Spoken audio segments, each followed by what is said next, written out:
C'est une photo de moi et de ma famille. Mon père, ma mère, Ronnie, Ricky, Randy et moi. Je n'arrive pas à croire que ces quatre-là sont partis et qu'il ne reste que nous deux. Comme je le dis souvent, les meilleurs sont partis et tout ce qu'il me reste, c'est lui.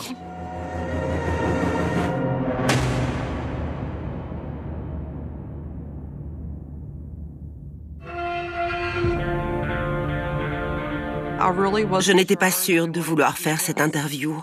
C'est très douloureux de parler de tout ça. J'ai vraiment pesé le pour et le contre avant de vous rappeler. Mais j'ai décidé de le faire pour Ronnie. Il y a sans doute des membres de ma famille qui ne veulent pas que je raconte l'histoire des frères. En partie parce qu'ils ont peur. Ricky m'en veut parce que j'ai témoigné contre lui. Je l'ai fait car j'avais grandi toute ma vie avec Ricky et je savais comment il était. Je vis toujours dans la peur. Quand je sors de ma maison, je regarde autour de moi, je me dis toujours « et s'il était là ?»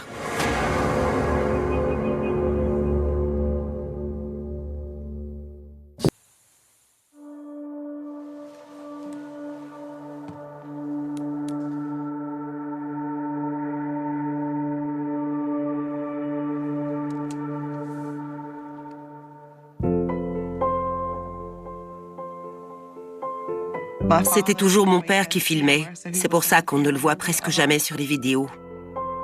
Nous étions en vacances en Floride. 3 garçons turbulents et moi accrochés à la main de ma mère. C'était de chouettes vacances. Vraiment très chouettes. C'était la première fois que j'allais à la plage. On a tous l'air heureux, on s'amuse. Le cadre était magnifique. C'était le temps de l'insouciance. Une famille américaine ordinaire qui menait une vie heureuse sans se douter de ce qui arriverait un jour. Ces moments me manquent.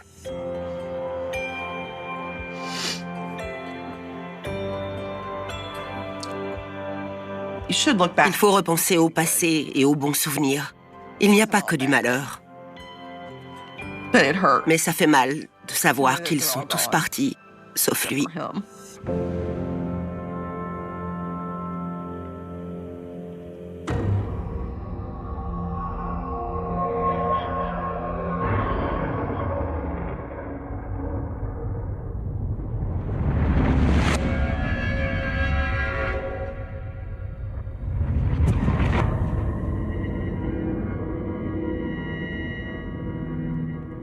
Cette photo a été prise dans le sous-sol de ma grand-mère à Noël, lors de la grande fête que nous organisions chaque année. Et là, c'est moi, sur les genoux de Ricky. Je devais avoir 4 ans, et lui 10. C'est l'une des premières fois qu'il a abusé de moi. Il s'était passé quelque chose juste avant dont je préfère ne pas parler. Mais on voit bien à mon expression qu'il m'a fait quelque chose. Il est assis là, tout content, alors qu'on voit sur mon visage que j'ai peur de lui. C'était une brute. Et j'étais la petite sœur qui devait supporter ça. En regardant cette photo, je ressens encore cette peur. Et ça a commencé si jeune. J'étais l'une de ses premières victimes. Je lis dans ses yeux qu'il est méchant, malveillant. Son regard me transperce.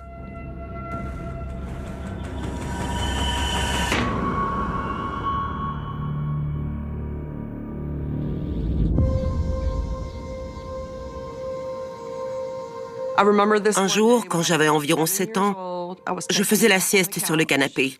Je me suis réveillée et j'ai senti une odeur horrible. C'était abominable. On aurait dit un putois. J'ai remarqué que j'avais les cheveux mouillés. Ricky se tenait à environ 1 mètre de moi et me regardait fixement. Et il gloussait. Il gloussait. Je lui ai demandé ce qu'il avait fait. Il avait à la main une bouteille de leurre synthétique. C'était de l'urine de biche. Ça sert à attirer les cerfs à la chasse. Je t'en ai mis dans les cheveux. Quand je lui ai demandé pourquoi, il a répondu « comme ça ». Il n'avait pas d'explication à me donner, hormis qu'il trouvait ça rigolo. Et il riait. Maman! J'ai appelé ma mère pour qu'elle vienne dans le salon. Elle l'a tout de suite senti en descendant l'escalier. J'ai dit « Maman, sans mes cheveux, regarde ce qu'il a mis dedans. » Regarde ce qu'il a fait. Elle l'a disputé, mais c'est tout. Je suis désolée, ma chérie. Tu vas avoir de gros ennuis, toi. Ricky n'a pas eu à en payer les conséquences. Et j'ai senti le putois pendant 1 semaine. Il n'avait aucun remords. Rien. Rien ne semblait l'atteindre. Je pense qu'il l'avait fait pour dire « Je suis plus vieux que toi, tu vas être mon souffre-douleur, et je vais faire tout ce que je veux. Tu ne pourras rien faire pour m'arrêter. » C'était bien pire qu'un frère qui embêtait sa petite sœur. Ma mère disait que Ricky ressemblait au diable, même quand il était petit.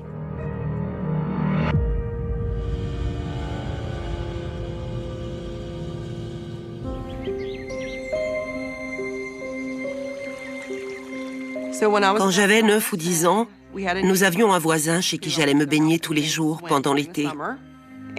J'y avais passé une grande partie de la journée quand, en fin d'après-midi, Ricky a débarqué et a sauté dans la piscine.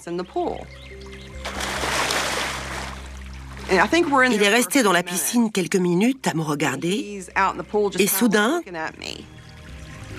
quelque chose l'a fait disjoncter. La seconde d'après, il m'a poussé au fond de la piscine et m'a maintenu la tête sous l'eau.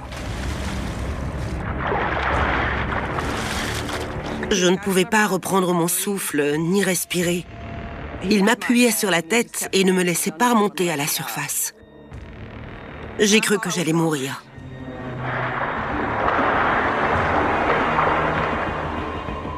La mère du voisin est sortie dans le jardin et a demandé à Ricky ce qu'il faisait. Et il a enlevé les mains de ma tête.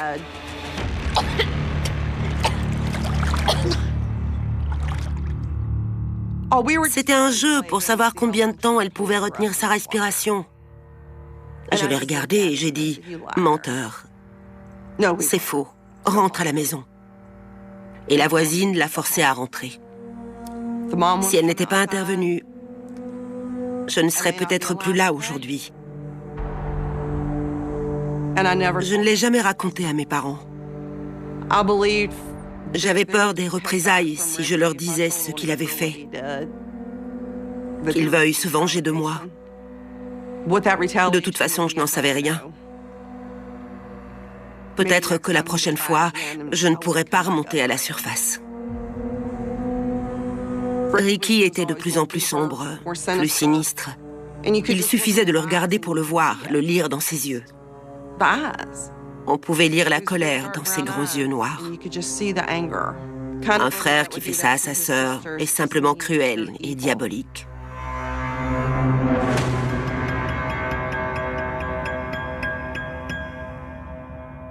Ricky était attiré par les armes, c'est certain.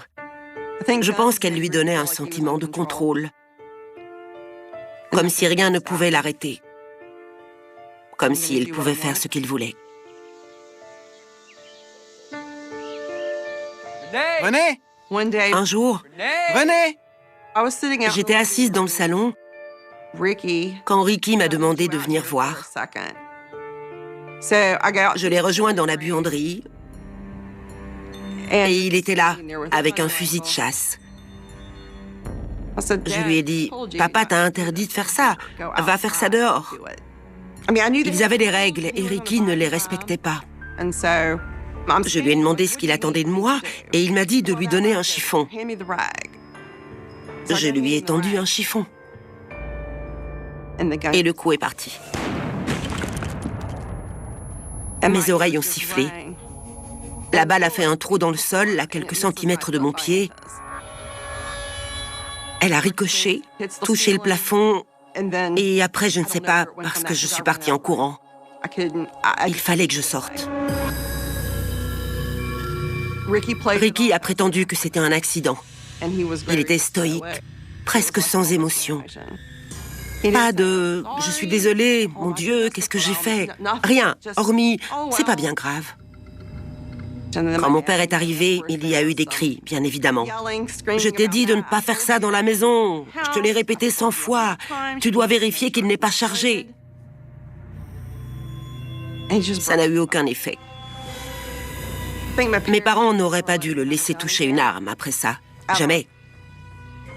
Ils auraient dû le priver de certaines libertés.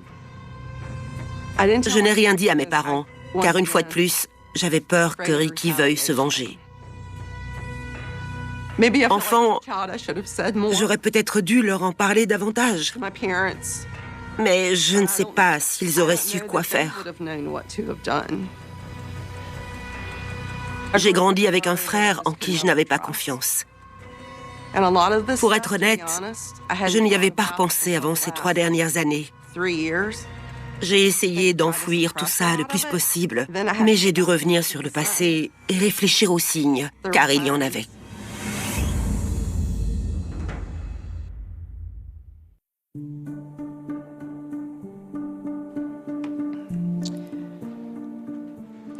C'est une photo que mon père a prise de nous à Noël. Sur beaucoup de photos, on voit son trophée de chasse qu'il avait baptisé Charlie. C'était la fierté de mon père, autant que ses enfants. Dès leur plus jeune âge, mon père a initié mes 3 frères à la chasse. C'était leur truc, ils adoraient ça. J'adore les animaux. Je ne supporte pas l'idée de tuer un animal. Mais Ricky s'est pris de passion pour la chasse très jeune. À cette époque, il allait dans le jardin et dans les champs de maïs, tirer sur les lapins et les écureuils lors de ses expéditions meurtrières.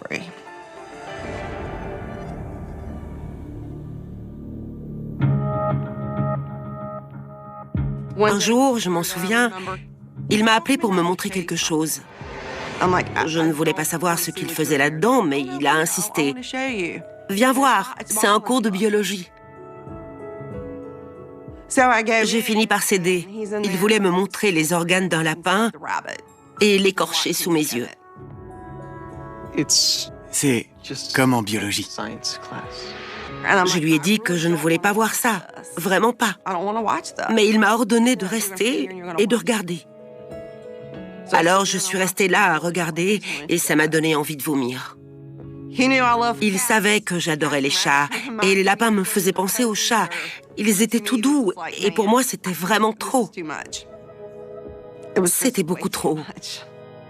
Je n'arrêtais pas de détourner la tête, mais il m'obligeait à regarder. Je ne voulais pas voir ça. Ricky prenait un malin plaisir à me mettre au supplice. Ensuite, il m'a dit qu'il faisait ça depuis 21 jours d'affilée. Qu'il était en expédition meurtrière depuis 21 jours. Il s'en vantait.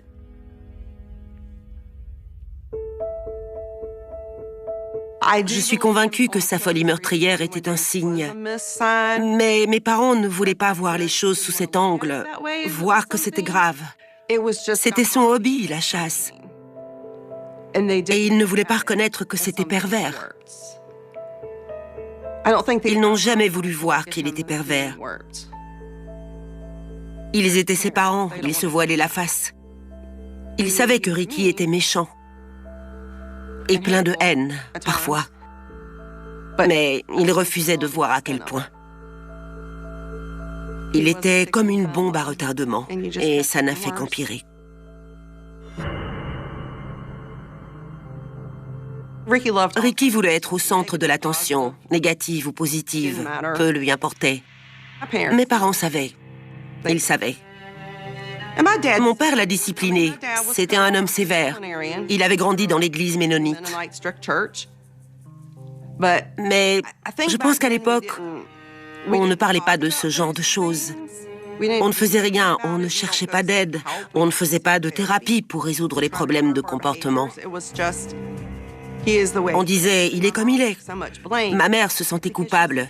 Elle disait qu'elle l'avait eu trop vite après Randy et qu'il réclamait son attention. Donc, elle se rendait responsable de ses dérives. Quand mon père punissait Ricky, comme mon frère était très difficile quand il était petit, c'était toujours un concours de cris entre mon père et lui. Ils avaient tous les deux un caractère bien trempé. Quand il est devenu adolescent, il a commencé à répondre. Il poussait mon père et le malmenait à 16 ou 17 ans. Ricky ne respectait pas mon père. Il n'a jamais respecté l'autorité. Il ne respectait pas plus ma mère, qui essayait pourtant d'être aimante et de s'occuper de lui.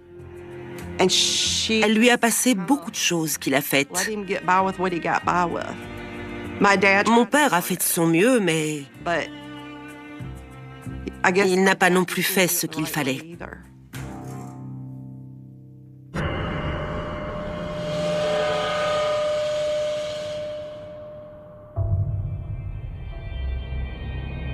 La réputation de Ricky, tout le monde le disait hostile et savait que c'était une brute. Tout le monde savait qu'il était colérique, incapable de garder un boulot. Ricky a été arrêté pour conduite en état d'ivresse. Il a été emmené au poste et il a donné un coup de poing au juge. La police connaissait sa réputation et il est devenu plus violent d'année en année. Quand Ronnie et Ricky étaient jeunes, ils jouaient beaucoup au baseball ensemble. Quand ils ont eu une vingtaine d'années, ils ont rejoint une équipe de softball. C'est le genre de choses que font deux frères. Sauf que bien sûr, Ricky a voulu gâcher ce qui aurait dû être une bonne expérience.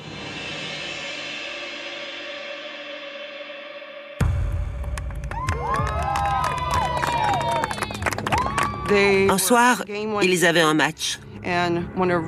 L'entraîneur, qui était un collègue de Ricky, a décidé de ne pas le laisser participer au match. Oh, retourne sur le banc. Ricky s'est énervé. Qu'est-ce que tu viens de dire? Quand il était en colère, il partait au quart de tour. Tu te prends pour un dur? Il vociférait, menaçait du doigt et disait que c'était comme ça et pas autrement. Ricky a proféré quelques insultes bien envoyées. Il a quitté le terrain, pris sa voiture et il s'est rendu chez Ronnie, où il savait qu'il y avait des armes. Ronnie avait deviné ce qui allait se passer et avait déjà appelé la police. Ricky a tambouriné à la porte. La femme de Ronnie a vu qu'il était énervé et a pris peur. Elle attendait un bébé à l'époque, mais elle l'a laissé entrer. Il s'est dirigé droit vers la vitrine où étaient les armes et il a pris un fusil.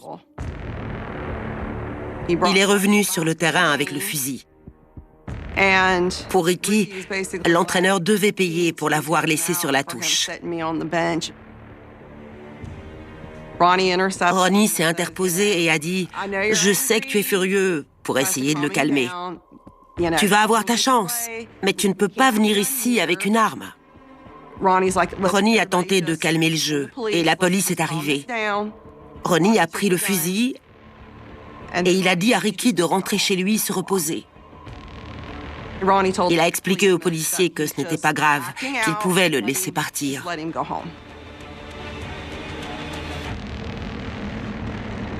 Les policiers ont accepté. Tant que Ricky partait calmement, ils ne feraient rien contre lui. Ils ont laissé son frère gérer la situation. Ronnie était le seul à avoir de l'influence sur Ricky. Il était toujours le mieux placé pour le calmer. Je ne sais pas comment il faisait, mais il y arrivait. Ronnie ne croyait jamais que Ricky irait jusqu'au bout.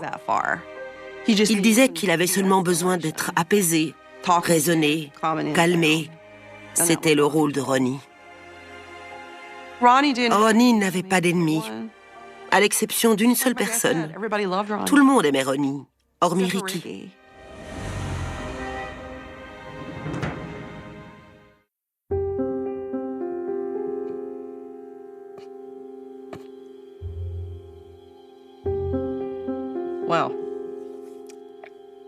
Au début de cette vidéo, on dirait que Ronnie joue simplement à se rouler par terre. Et Ricky lui saute sur le dos, l'agrippe par le cou, et ça devient un peu violent. On voit bien qu'il devient agressif, alors que son frère est déjà à terre, dans une position où il ne peut pas se défendre. Il savait quand attaquer, quand mettre les mains et le bras autour du cou de son frère et lui sauter sur le dos pour le maîtriser. L'agressivité était là. Ça ne lui est pas passé en grandissant. On dirait que ça a simplement pris de l'ampleur, qu'il y a eu une escalade avec l'âge.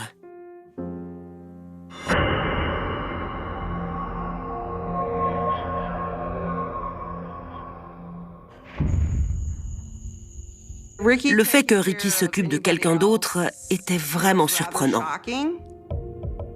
Il n'avait jamais eu d'enfant. Il n'avait pas la patience nécessaire. Mais on avait conscience de la contribution financière qu'il apportait. Le client dont s'occupait Ricky ne pouvait pas vraiment communiquer verbalement. Et il était plutôt maladroit. Il renversait des verres. Un soir, toute la famille dînait chez Ricky quand l'homme en question a renversé son verre sur la table.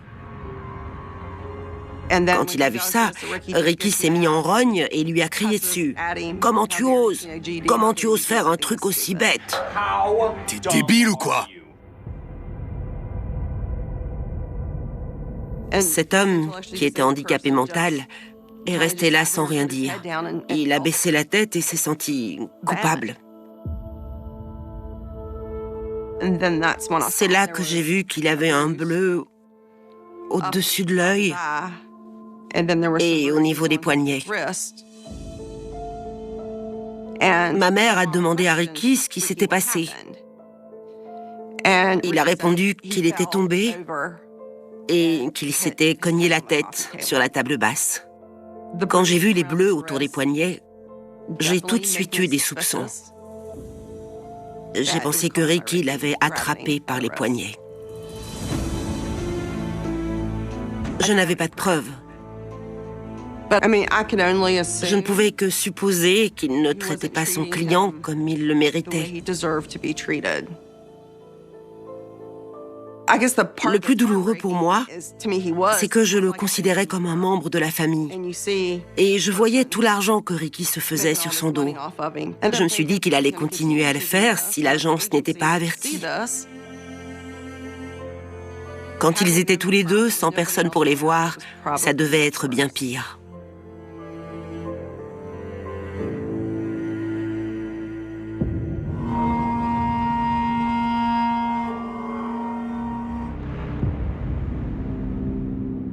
Quand Ricky a perdu ses clients, il a perdu ses revenus. Il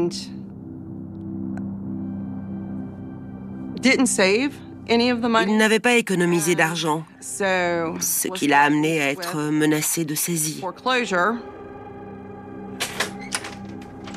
Il a débarqué chez moi, un jour sans prévenir, alors que mon mari et mon fils étaient absents et que j'étais seule avec ma fille de 8 ans.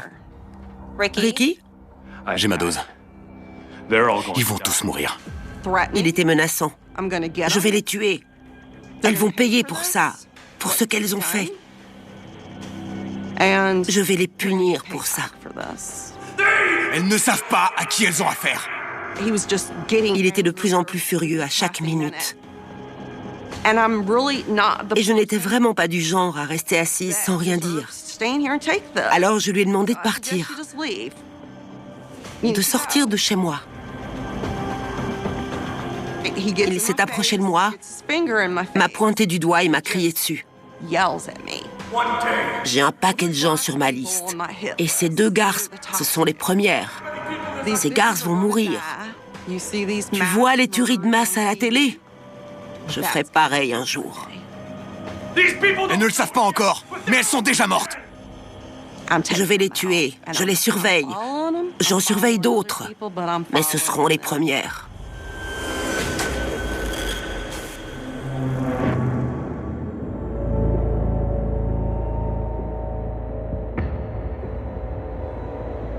J'ai dit que j'avais peur pour elle et pour d'autres, car il y avait d'autres gens dont il ne me parlait pas. Je le croyais vraiment capable de mettre ses menaces à exécution. Ce n'était pas la première fois qu'il suivait ces deux femmes. Il le faisait tous les jours. Il l'a reconnue. Je ne connaissais pas leur nom.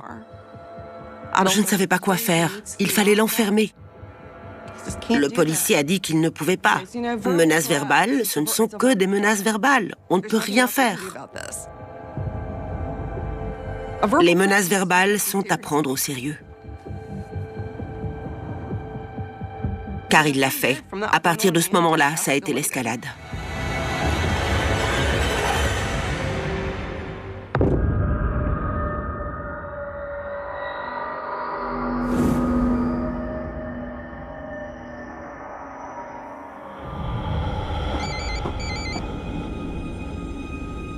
Allô? Mon père m'a appelé en larmes. Papa? Il n'arrêtait pas de pleurer.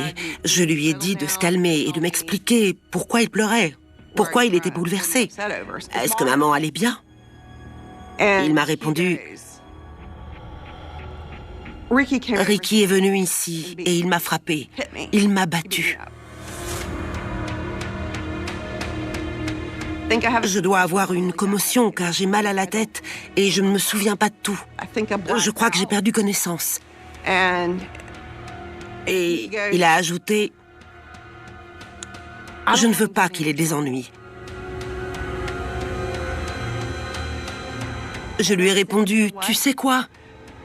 J'en ai marre. Il va avoir des ennuis. Papa, il est de plus en plus violent. Il est temps de mettre un terme à tout ça. Ça doit s'arrêter. Tu es un homme âgé et tu es son père. Ça doit s'arrêter. Tu ne peux plus laisser couler. Car la prochaine fois, il pourrait te tuer. Ou faire quelque chose à maman. Vous n'êtes plus en sécurité. J'ai appelé Ronnie et je lui ai raconté ce qui s'était passé. Et Ronnie était excédé.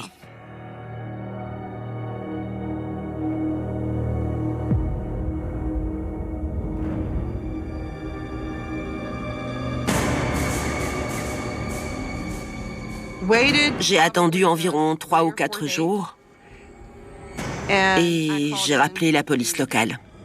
Bonjour, je voudrais savoir où vous en êtes avec Ricky Brunk. J'ai demandé s'il avait été arrêté, si quelqu'un était intervenu. On m'a répondu non, que c'était le Covid. Tout était repoussé. Ils essayaient de ne pas surpeupler les prisons. Mais il fallait attendre, ça allait se passer. J'ai commencé à m'énerver. C'était une agression violente à l'égard de mon père. Qu'est-ce qu'ils attendaient? En tant qu'enfant, j'aurais peut-être dû parler davantage. En tant qu'adulte, j'ai essayé.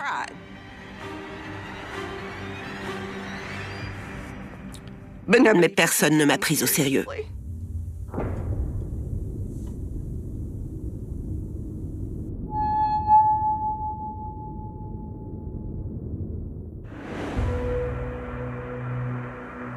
J'étais soulagée d'apprendre qu'ils allaient enfin l'enfermer. Mais j'étais toujours... J'avais la sensation que quelque chose allait mal tourner. J'avais peur. J'avais un mauvais pressentiment. Ça allait le mettre en colère et il s'en prendrait à moi. Je l'ai dit à Ronnie, mais il m'a répondu qu'il n'aurait pas le courage de nous toucher. J'étais certaine du contraire. Il n'a pas le cran de venir ici. Je ne suis pas de cet avis. Mon fils est arrivé. Il avait quelque chose à nous dire au sujet de la semaine précédente, quand il avait aidé Ricky. Il y a une chose que je vous ai pas dite. Ricky avait dit plusieurs choses à mon fils quand il l'avait aidé à déménager. La première chose qu'il voulait lui expliquer, c'était pourquoi il n'était pas venu à son mariage. Parce qu'il t'aurait étranglé. Il a fini par dire à mon fils que s'il était allé à son mariage, il aurait tenté de m'étrangler.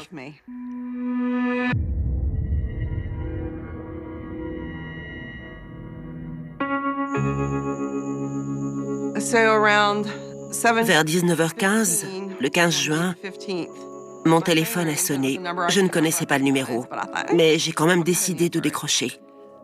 La personne au bout du fil était l'associé de Ronnie. Il avait quelque chose à m'annoncer. Il a dit que les ambulanciers venaient de partir, mais que le shérif était toujours là. Je lui ai demandé ce qu'il essayait de me dire. Vous essayez de me dire que Ronnie est mort? Il a répondu oui.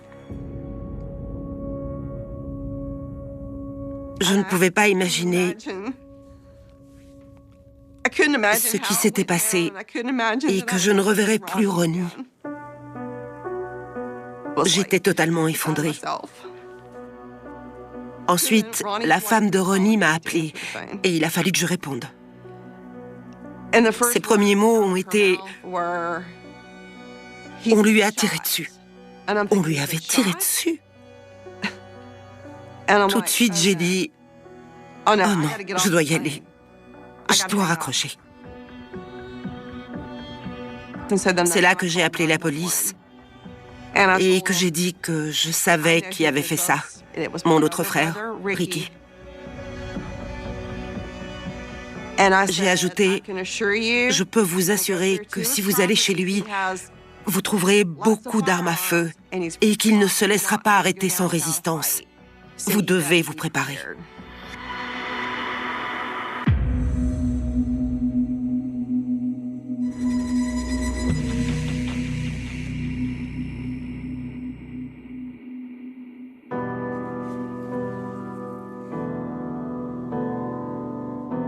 Cette photo a dû être prise le soir du meurtre. Je n'avais jamais vu cette photo. Je suis en colère. J'ai envie de lui dire « Tu n'es qu'un lâche d'avoir tué ton frère avec une arme à feu, simplement parce qu'il en avait marre de toi, de tes menaces et de ta violence. On en avait marre. » Son expression...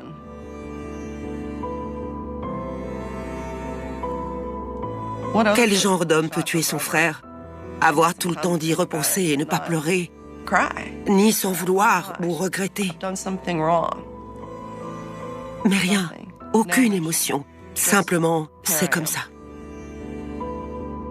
Le petit Ricky est devenu un homme violent et narcissique. Un monstre qui a tué son frère.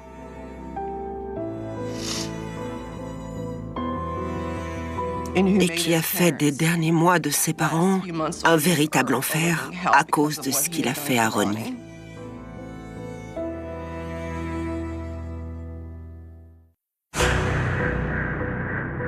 Ricky a attendu que tous les collègues de Ronnie quittent le travail. Puis il est entré dans le bureau de Ronnie avec son mandat d'arrêt pour avoir agressé mon père. Et il y a eu une altercation verbale entre eux. Apparemment, Ronnie s'est défendu. Il n'en pouvait plus et a dit à Ricky de sortir. Mais Ricky ne voulait pas sortir. Et Ronnie en a eu assez. Alors Ronnie l'a frappé plusieurs fois. Puis, Ronnie lui a dit qu'il ne voulait plus le voir. Ricky est sorti par la porte de devant et Ronnie l'a suivi. C'était une porte vitrée. Ronnie l'a fermée à clé. Ricky est allé jusqu'à sa voiture, a pris son fusil et est revenu sur ses pas. Ronnie a tourné les talons et s'est éloigné de la porte de quelques mètres. Et Ricky lui a tiré dessus.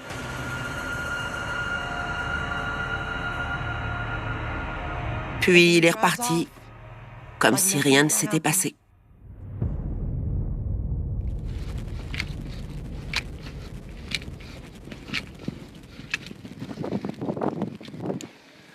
2339, appelez une ambulance. Individu masculin, apparemment inconscient.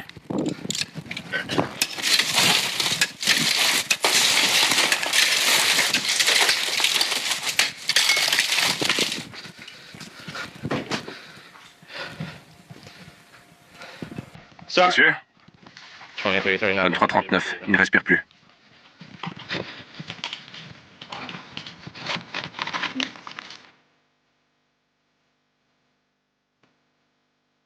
Ronnie comptait beaucoup pour moi.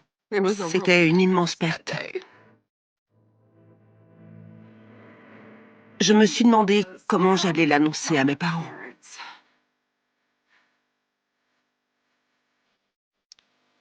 C'est sans doute avec mon père que ça a été le plus difficile. Il m'a regardé et il a compris qu'il s'était passé quelque chose. On aurait dit qu'il savait. J'ai dit, c'est Ronnie. Il a été tué.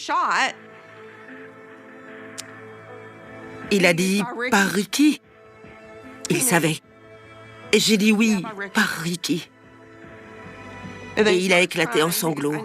Il a dit qu'il savait que Ricky en était capable. C'était dur.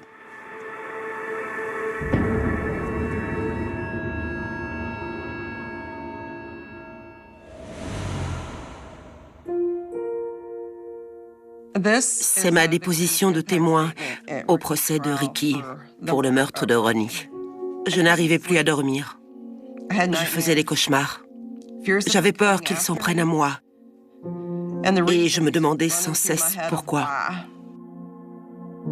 Ma première pensée, chaque matin au réveil, était de me demander si tout cela n'était qu'un horrible cauchemar.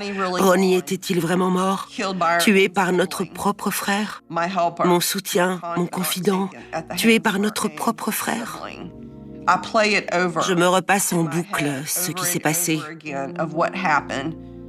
Le fait que Ronnie ait été tué par son propre frère et qu'il ait dû agoniser et mourir seul. À quoi a-t-il pensé?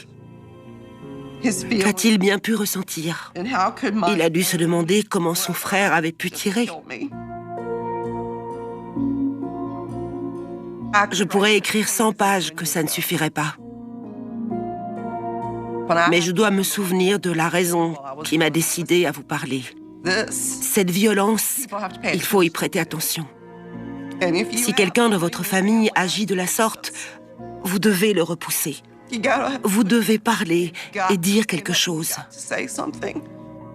Je ne suis pas psychiatre, mais j'ai vu la colère, j'ai vu le mal, j'ai vu le narcissisme.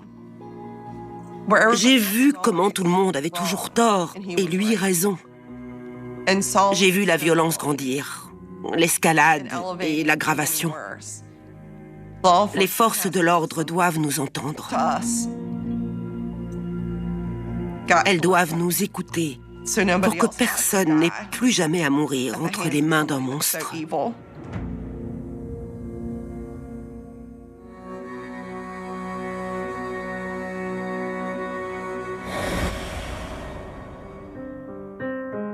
Ronnie et moi avions une relation spéciale parce qu'on pouvait tout se dire. À propos de nos enfants, de notre mariage, de la vie en général. On s'occupait ensemble de nos parents qui vieillissaient. Chaque fois que nous avions une bonne ou une mauvaise nouvelle, quelle qu'elle soit, on la partageait. On s'appelait, on s'envoyait des messages. On ne se cachait rien. On était les meilleurs amis du monde.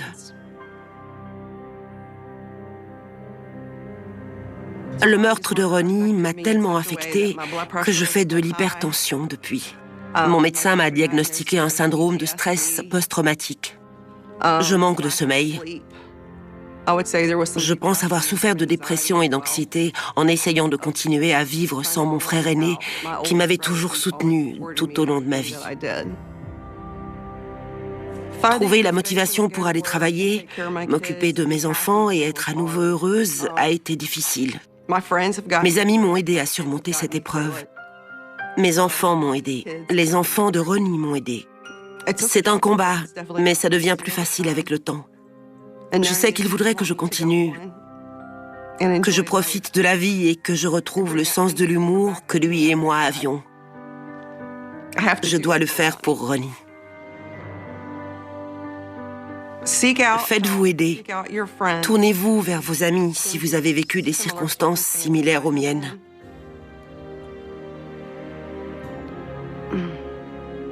Sachez qu'il y a de l'espoir.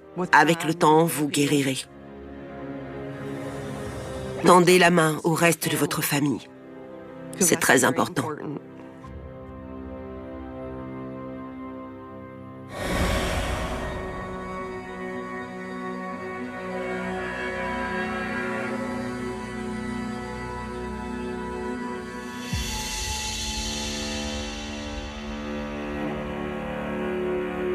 Je pense que Ricky est indifférent à tout.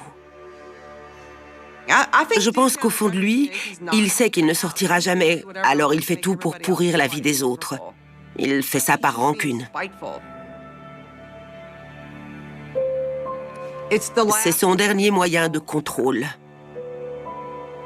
Ça se résume à ça. Il veut dire à tout le monde, j'ai toujours le contrôle.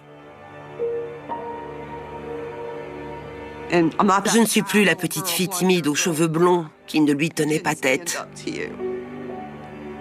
J'ai finalement eu le courage de dire que j'en avais assez. Et je fais la même chose aujourd'hui. Je ne vais pas vivre dans la peur. Il ne mérite pas autant d'attention. Pourtant, c'est ce qu'il veut. Il veut me faire peur de sa cellule, mais ça ne marchera pas.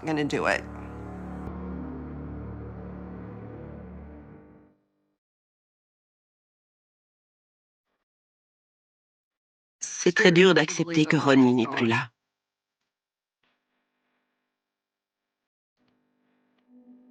C'est très dur. Et me dire que c'est mon propre frère qui l'a tué est encore plus dur.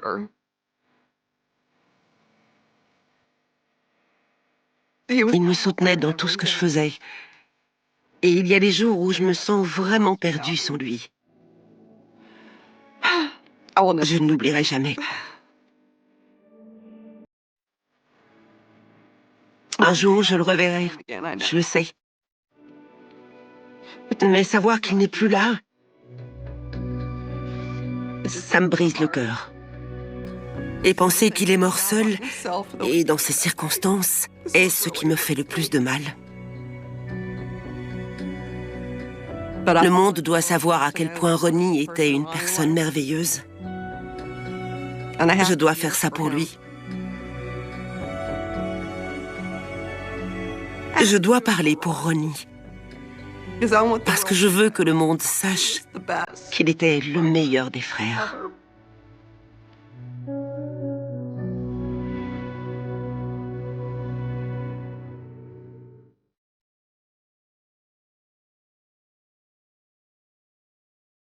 The night begins with a sound that never made it into any police report, a soft metallic click that echoed through a narrow New York apartment just after midnight, a sound so ordinary it vanished the moment it happened, yet decades later it still feels loud enough to wake the dead.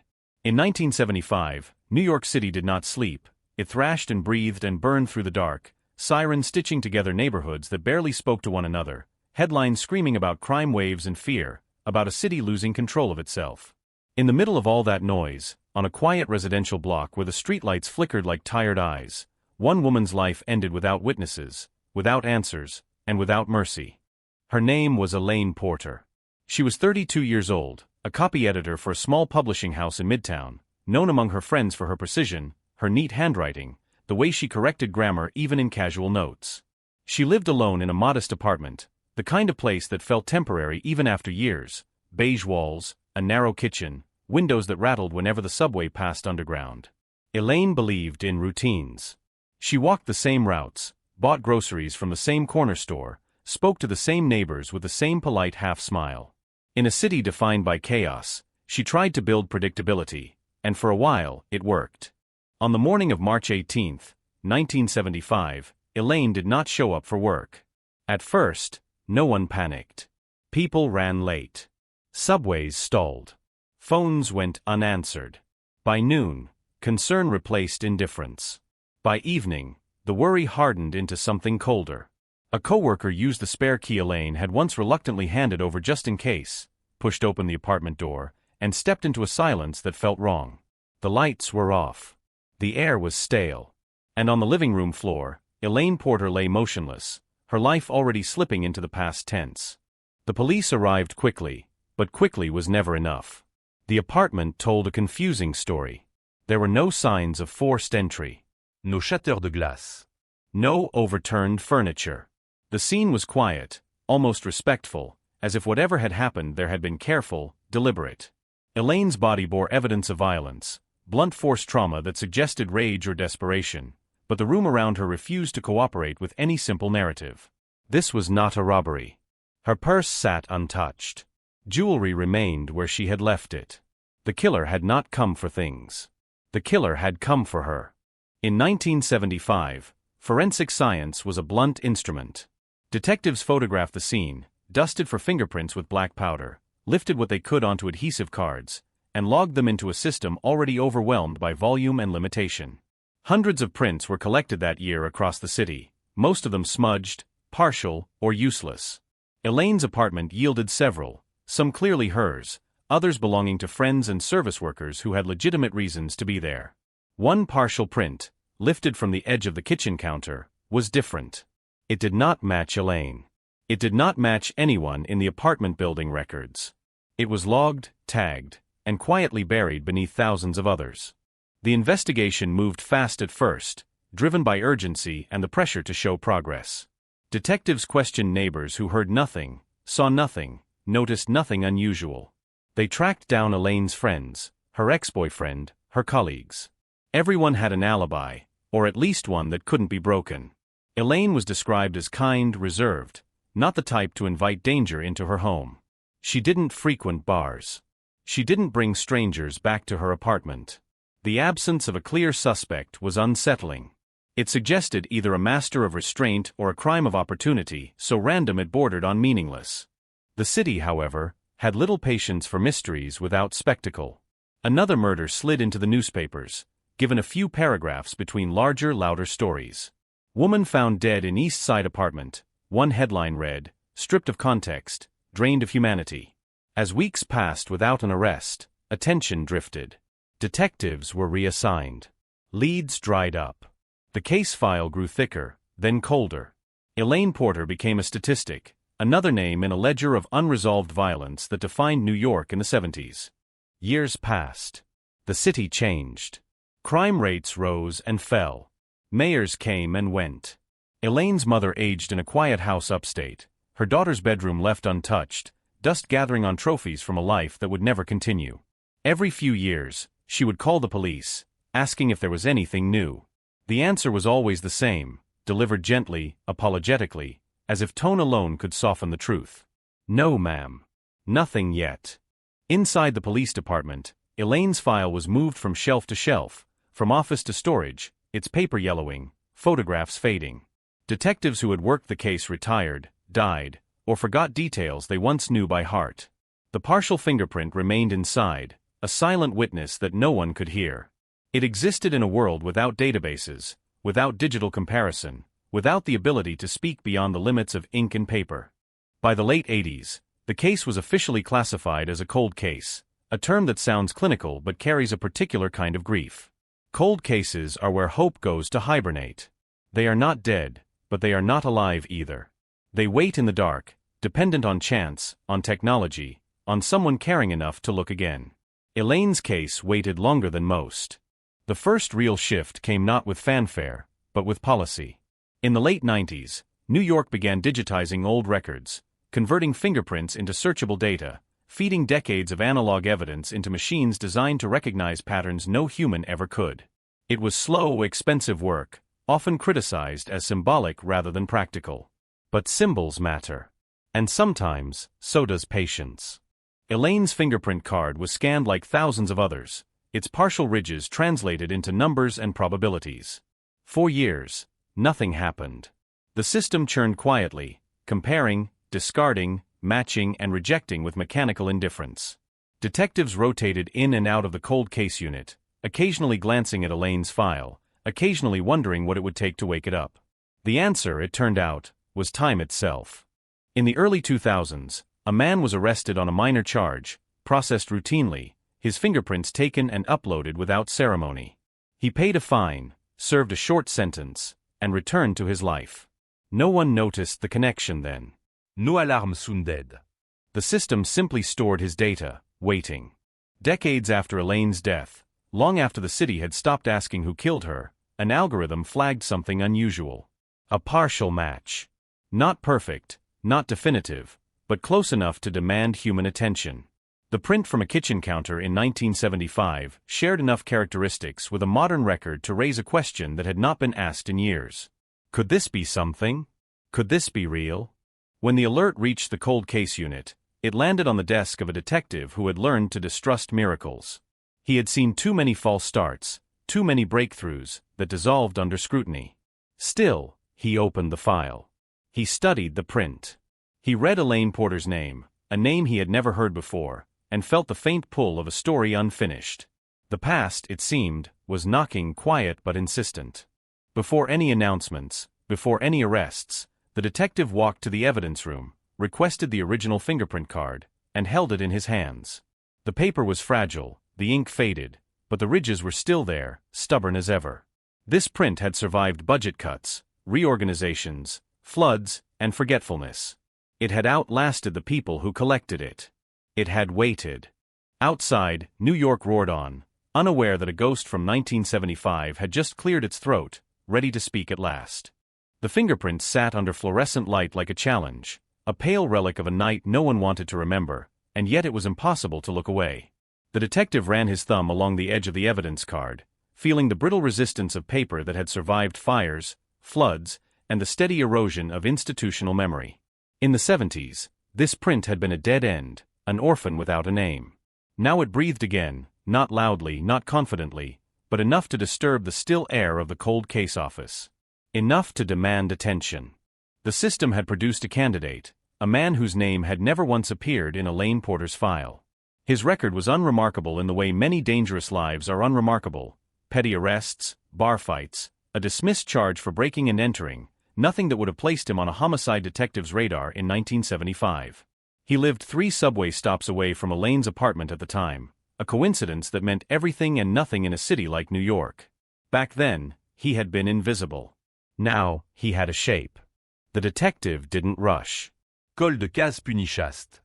He pulled city directories from the archives, the thick books that smell like dust and ink, pages yellowed by decades of neglect.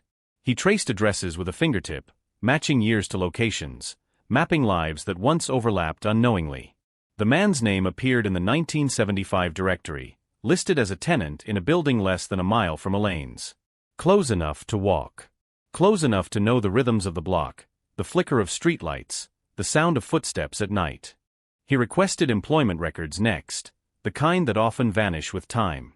A small miracle surfaced: payroll slips from a defunct maintenance company contracted to service several residential buildings in Elaine's neighborhood.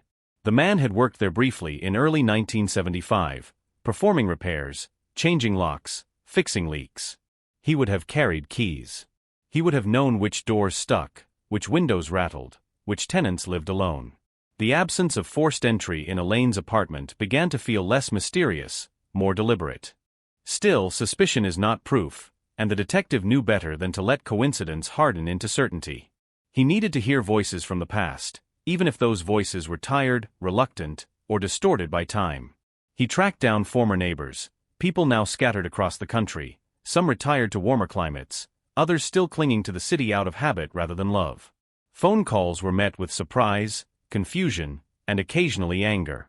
Why bring this up now? Why reopen wounds that had scabbed over decades ago? One woman remembered Hélène vaguely, the key editor with the polite smile. She also remembered a man doing repairs in the building around the time of the murder. He was friendly, she said, then paused, as if testing the word. Too friendly, maybe. Always asking questions. Who lived where? Who worked late? At the time, it hadn't seemed suspicious. In retrospect, everything does. Another neighbor recalled hearing footsteps in the hallway late one night, the sound of keys jangling, a door opening softly. He had assumed it was the super, or a tenant coming home drunk. New York was full of sounds like that, meaningless in isolation. Only now did they begin to align, like stars forming a shape long after the light that created them had left. The detective returned to the fingerprint, consulting forensic specialists who spoke in cautious tones. The match was strong, they said, but partial prints are treacherous. They require context, corroboration, something to anchor probability to reality. He needed more.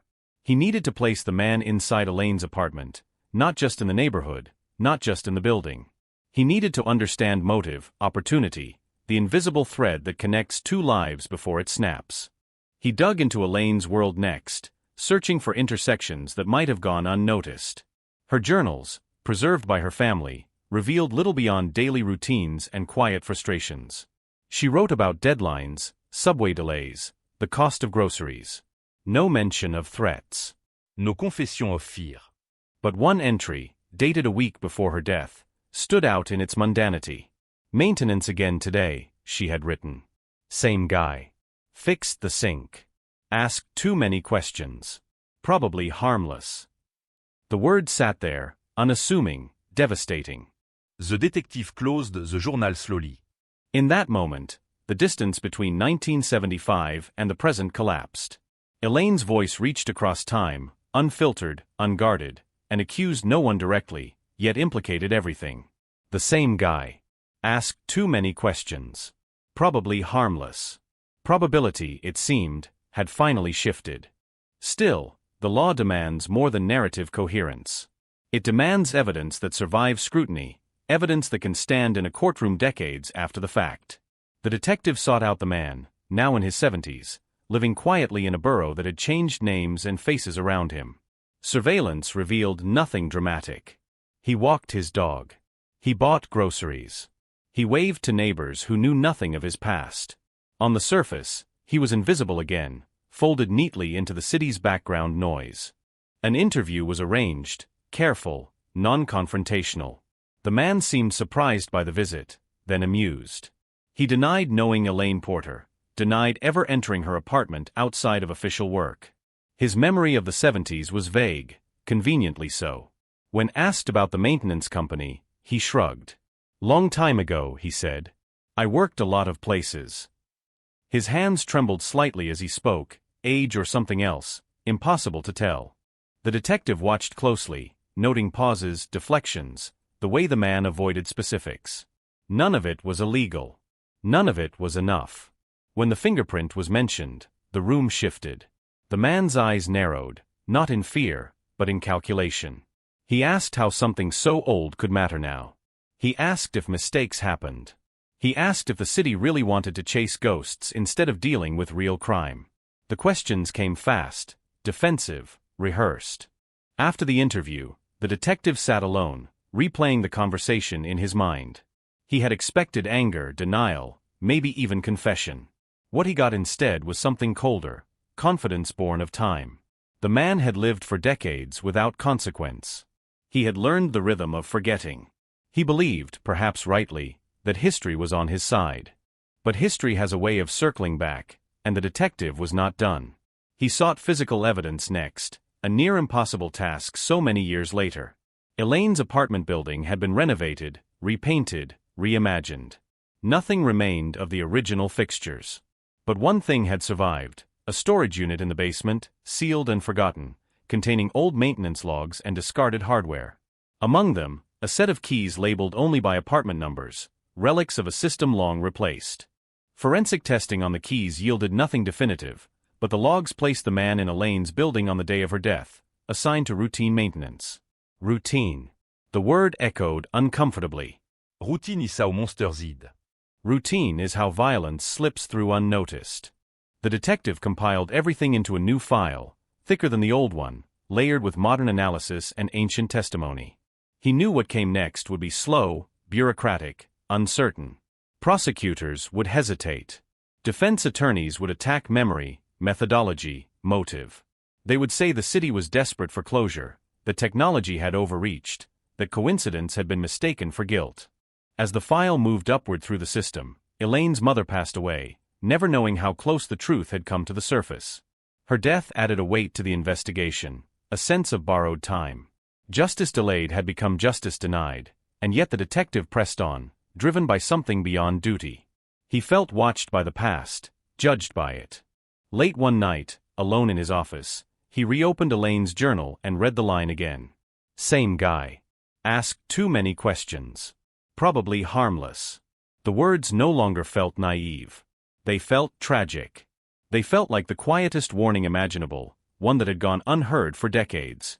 Outside, the city pulsed, indifferent as ever. Inside, a forgotten fingerprint tightened its grip on the present, refusing to be ignored. The case was no longer cold in the way it once had been. It was restless now, impatient, demanding an answer equal to the time it had spent waiting. The prosecutor's office smelled of burnt coffee and old carpet, a place where enthusiasm went to be sanded down into caution. The detective laid the file on the table anyway, its weight thudding like a statement. Decades of silence pressed between the covers. Fingerprint analysis. Maintenance log. Witness recollections frayed by time but still sharp at the edges. A life interrupted in 1975, waiting for someone to decide whether it still mattered. The prosecutor listened, expression unreadable, fingers steepled, eyes drifting occasionally to the window where the city moved on without permission. Cold cases are always a gamble, the prosecutor said finally. Jury don't like ghosts. Defense attorneys love decades. Memory fades. Évidence dégradée. Reasonable doubt grows stronger with every passing year. They agreed on one thing, more corroboration. Something that could tether the fingerprint to violence, not just proximity. Something that could explain why a maintenance worker would cross the invisible line from access to murder. Motive. The most elusive word in the file. The detective returned to Elaine Porter's life, digging deeper, turning over stones already overturned. Her colleagues at the publishing house had mostly retired, some passed on, but a few remained reachable. Conversations drifted from polite reminiscence into uncomfortable territory. Elaine had been private, they said, but not isolated. She had turned down an invitation from a man she described only as creepy a few months before her death. No name. No details. Just a discomfort she couldn't quite articulate. Another coworker remembered Elaine mentioning someone who lingered too long in doorways, asked questions that felt personal. She laughed it off, the coworker said. Said it was just New York being New York. The city teaches you to normalize unease. It teaches you to survive by minimizing fear. The detective compared timelines, dates, scraps of anecdote. The maintenance worker's employment overlapped with Elaine's complaints. The building logs confirmed repeated visits to her apartment for minor issues that never quite seemed resolved. A sink that leaked again. A door that stuck. Problems small enough to invite return visits, each one a chance to learn more, to push boundaries incrementally. He consulted behavioral analysts, experts in crimes that hide behind routine. They spoke about familiarity breeding entitlement, about predators who test limits under the guise of service. Access without suspicion. Authority without scrutiny. The analyst's words fit too neatly, like a key sliding into a long-unused lock. Still, theory is not evidence. The detective needed something tangible, something the defense couldn't dismiss as narrative construction. He revisited the original crime scene photos, grainy black and white images that captured a frozen moment of chaos. Elaine lay where she had fallen, the room orderly except for the violence itself. No sign of struggle beyond the final act. No overturned furniture. No forced entry. It suggested surprise, or trust, or both. A forensic consultant noticed something overlooked in 1975, faint marks on Elaine's wrists, not restraints exactly, but pressure points consistent with someone holding her arms briefly, controlling, efficient. Not rage. Not panic. Control implies confidence. Confidence implies familiarity with the space, with the victim's reactions. A stranger breaking in would expect resistance. Someone who believed he belonged would not. The detective felt the case tightening, threads converging. He requested a warrant for the suspect's DNA, a long shot but necessary. The man refused voluntarily, citing rights he had clearly rehearsed. The warrant took weeks, then months, bogged down in legal hesitation. When it finally came through, The sample yielded nothing conclusive. No DNA from the scene had survived well enough to compare. The fingerprint remained the star witness, alone but stubborn. The defense seized on that absence immediately, leaking word through back channels. No DNA. No confession. Just an old print and stories. The prosecutor hesitated again, weighing the risk of a public failure against the quiet comfort of leaving the past alone. But the detective pushed back, reminding them that justice is not a popularity contest. It is a reckoning, however late. Then, unexpectedly, the phone rang. The call came from a woman in Florida, her voice thin but steady. She had seen a news brief about the reopened case, recognized the name, felt a chill she couldn't ignore. She had dated the suspect briefly in the late 70s. He had been charming at first, she said, attentive in a way that felt flattering until it didn't. He asked invasive questions. He showed up unannounced. He became angry when she set boundaries. One night, after an argument, he had grabbed her wrists hard enough to bruise, held her still while telling her to calm down. She had left him the next day and never looked back. At the time, she hadn't reported it. It was the 70s. Things like that were handled privately, if at all. Now, decades later, she felt a responsibility she couldn't quite name. The detective listened, heart pounding, recognizing the pattern snapping into focus. Wrists. Control. Familiarity. He asked if she would be willing to testify. There was a long pause. Then she said yes. Her statement didn't prove Elaine's murder, but it established behavior. It gave shape to the man behind the fingerprint. It suggested that what happened in that apartment was not an aberration, but an escalation. The prosecutor reviewed the new information, the case file swelling again. Reluctance gave way to resolve, cautious but real. They decided to move forward, to present the case to a grand jury and let them decide whether the past deserved a trial. News of the impending indictment leaked, as it always does. Reporters circled, hungry for a narrative that combined nostalgia and shock. A forgotten fingerprint.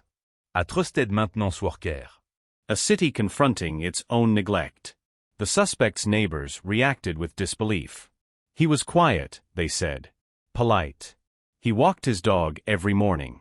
Monsters, it turned out, it's just like everyone else. The arrest came early, deliberately unceremonious. No sirens. No cameras allowed inside. The man was handcuffed in his living room, the television murmuring in the background. He did not resist. He asked again how something so old could still matter. No one answered. In the holding cell, he sat alone, staring at his hands. Hands that had fixed sinks, changed locks, held wrists. Hands that had left a single stubborn impression behind. The detective watched from behind the glass, feeling no triumph, only a heavy sense of inevitability. This was not victory. It was acknowledgement. As the case moved toward trial, challenges multiplied.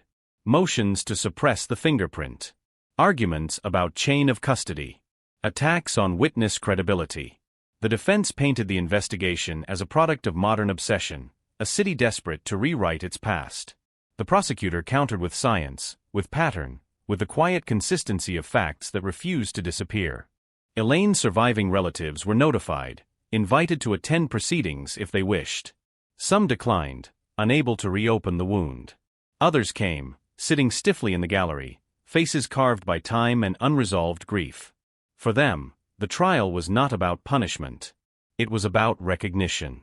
About saying her name out loud again in a room that mattered. The detective testified, voice steady, recounting the journey from dusty archive to courtroom. He spoke about the fingerprint, about the maintenance logs, about the journal entry that had haunted him. He avoided speculation, stuck to what could be proven. When asked why he believed the case deserved reopening, he answered simply, because the evidence asked to be heard. Outside, public opinion wavered. Some hailed the prosecution as long overdue justice. Others called it a witch hunt. The city argued with itself, as it always does, uncomfortable with the idea that time does not erase responsibility. As the trial date approached, the detective felt the familiar tension of waiting, the knowledge that control ends at a certain point. The story now belonged to others, jurors, lawyers, the slow machinery of the law. He returned one last time to the cold case office, to the shelf where Elaine's original file still sat, thinner than it had been, but no longer alone. He placed his hand on the folder, a quiet gesture, and wondered what Elaine would think of all this. Of a city finally looking back. Of a fingerprint that refused to fade. Of a truth emerging not in a blaze of certainty, but in fragments, assembled by people who refuse to forget. The past, he realized, is never really gone. It waits. It watches. And sometimes, when the conditions are right, it speaks again, demanding to be answered. The courtroom air was stale, conditioned into neutrality, scrubbed of emotion the way institutions try to scrub history. Wood benches polished by generations of waiting bodies creaked as people settled in, the gallery filling with journalists, retirees, a few law students, and Elaine Porter's remaining family members, their faces drawn tight as if bracing for impact. Outside, New York moved at its usual ruthless speed, but inside this room time slowed, thickened, folded back on itself. A 1975 murder was about to be spoken into the present tense. Jury selection took days. Potential jurors were asked whether they believed justice could still be served after 40 years, whether memory could be trusted, whether a single fingerprint could outweigh a lifetime of normalcy. Some said no and were dismissed. Others hesitated, then nodded. They were sworn in carrying their doubts like extra baggage, invisible but heavy. The prosecution opened with restraint, resisting the temptation to dramatize. This was not a story, the prosecutor said, but a sequence of facts neglected too long. She spoke of Elaine Porter not as a symbol, but as a person, 32 years old, editor, neighbor, daughter. She described the apartment, the locked door, the absence of forced entry. She held up an enlarged photograph of the fingerprint, ridges and loops magnified into a stark map. This, she said, is not a coincidence. This is contact. This is presence. The defense countered with a practiced calm. They acknowledged the tragedy, then gently dismantled the prosecution's certainty. Maintenance workers leave fingerprints, they argued. That is their job. Memory is unreliable. Witnesses change. Évidence de quai. The state, they said, was asking the jury to bridge decades with assumptions. Reasonable doubt, they reminded them, grows naturally with time. As testimony began, the detective took the stand again, this time under the harsher light of cross-examination. The defense probed every gap, every decision made long after the fact. Why reopen now? Why trust a fingerprint processed with outdated methods? Why believe a former girlfriend's account after all these years? The detective answered steadily, acknowledging limitations without conceding truth. Cold cases are built from fragments, he said. That does not make them false. It makes them hard. The fingerprint expert followed, explaining the reanalysis process in careful detail, translating science into plain language. Points of comparison. Probability. Error rates. The defense tried to muddy the water, suggesting contamination, mishandling, human bias. The expert did not rise to the bait. Science, she said, does not remember. It measures. Then came the witness from Florida. She walked slowly to the stand, shoulders squared, eyes fixed ahead. She spoke about charm curdling into control, about questions that felt like inspections, about hands tightening on her wrists. The defense objected, citing relevance. The judge allowed it, narrowly. Pattern, note proof. Contexte, note conclusion. Her voice did not shake. She described leaving bruised and ashamed, telling no one, filing it away as something survived. When asked why she came forward now, she paused. The courtroom went quiet in that way that feels almost physical, a collective holding of breath. Even the defendant looked down, jaw clenched, fingers interlaced too tightly. Elaine's journal was entered into evidence next. A forensic linguist testified about stress indicators in writing, about how language shifts under fear. The defense argued interpretation, subjectivity. The prosecution pointed to timing, to the escalation. The words were Elaine's. They carried her unease across the years intact. Day after day, the past was reconstructed piece by piece, not as a neat arc but as a mosaic of small truths. The jury listened, took notes, watched faces. Outsi de Courtouz, headline Grubolde. Cold Case Trial Grip City. Forgotten Fingerprint Text Center Stage. Public interest surged, opinion split. Talk radio argued late into the night. The defense's strategy became clearer as the trial progressed, humanize the defendant, emphasize the ordinary. Friends testified about his reliability, his kindness, his decades without incident. A former supervisor described him as punctual, respectful. The implication ogne vie in the air. Monsters do not into nebor. They do not blend. They do not become unremarkable. The prosecution responded not with outrage, but with quiet insistence. Predators, they said, often do blend. They rely on routine. They hide behind access and expectation. One act of violence does not require a lifetime of it. Sometimes it requires only opportunity and the belief that no one will look too closely. As closing arguments approached, the tension sharpened. Helene's family sat closer together. The defendant's hands shook slightly when he drank water. The detective watched from the back, feeling the familiar helplessness of having done all he could. The prosecutor's closing was measured, almost understated.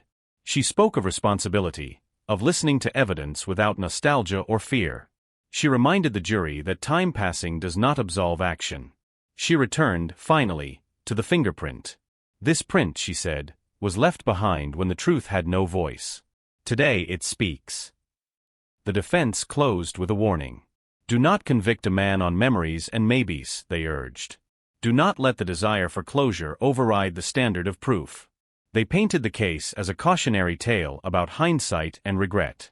The defendant, they said, deserved the benefit of doubt that time creates.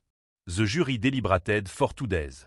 2 days of silence punctuated by speculation.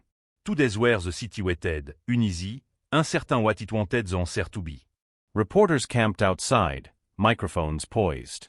Elaine's family avoided cameras, retreating into private hope. Inside the jury room, arguments rose and fell. Some jurors fixated on the fingerprint, its stubborn clarity. Others worried about precedent, about what it meant to reach back so far. They revisited testimony, reread notes, requested transcripts. They argued about trust, about fear, about what justice looks like when it arrives late. On the third morning, they reached a verdict. The courtroom filled quickly, everyone standing as the jury filed in. The defendant stared straight ahead, face pale, eyes glassy. Elaine's sister clasped her hands so tightly her knuckles whitened.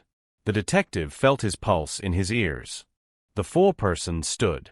The clerk asked the question that had waited 40 years. Guilty. The word landed without drama, without flourish. Just a sound, heavy and final. A sob escaped from the gallery. The defendant closed his eyes, shoulders sagging as if something essential had been removed. The judge thanked the jury, voice steady, then set a date for sentencing. Outside, cameras flashed, questions shouted. Do you feel justice was served? What does this mean for other cold cases? The prosecutor declined comment. The detective slipped away through a side door, needing air, needing distance. Sentencing came weeks later. Victim impact statements were read, voices cracking but resolute. Elaine's sister spoke about absence, about holidays marked by an empty chair. She did not address the defendant directly. This, she said, is for Elaine. Not for you. The judge imposed a lengthy sentence, citing the gravity of the crime and the persistence of evidence. The defendant was led away, an old man now, the ordinary life he had built collapsing into a single irreversible truth. In the days that followed, the city moved on. Another headline replaced the last. But something subtle had shifted. The cold case unit received new calls, new tips. Forgotten files were reopened. A fingerprint technician stayed late, re-examining an old card with fresh eyes. The detective returned to his office, to the shelf where Elaine's file now sat stamped and complete. He did not feel triumph. He felt a quiet, complicated relief. Not closure. Accountability. At night, he thought about the thin line between forgetting and forgiving, about how easily time erodes urgency. Elaine's case had waited patiently, a silent accusation. It had taken science, stubbornness, and a woman's courage to answer it. Cold cases, he knew now more than ever, are not cold. They are dormant. They hold their breath. And when they wake, they remind us that the past is not behind us. It is beneath us, supporting every step, demanding that when it speaks, we listen. The sentence did not end the story. It only shifted its weight. When the courtroom emptied and the cameras packed away, New York inhaled and returned to motion, but the case did not dissolve into history the way people expected it to. It lingered, vibrating beneath conversations, resurfacing in precinct briefings, journalism classrooms, and quiet kitchens where the evening news replayed the verdict one more time. A cold case solved does not close a door. It opens 100 others. Within days, the cold case unit's phone lines lit up. Tips arrived not just about Elaine Porter, but about other names buried in filing cabinets, other faces faded in black and white photographs. People who had lived with secrets suddenly wondered if time had run out on silence. The detective watched the surge with a mix of hope and caution. Momentum can be dangerous.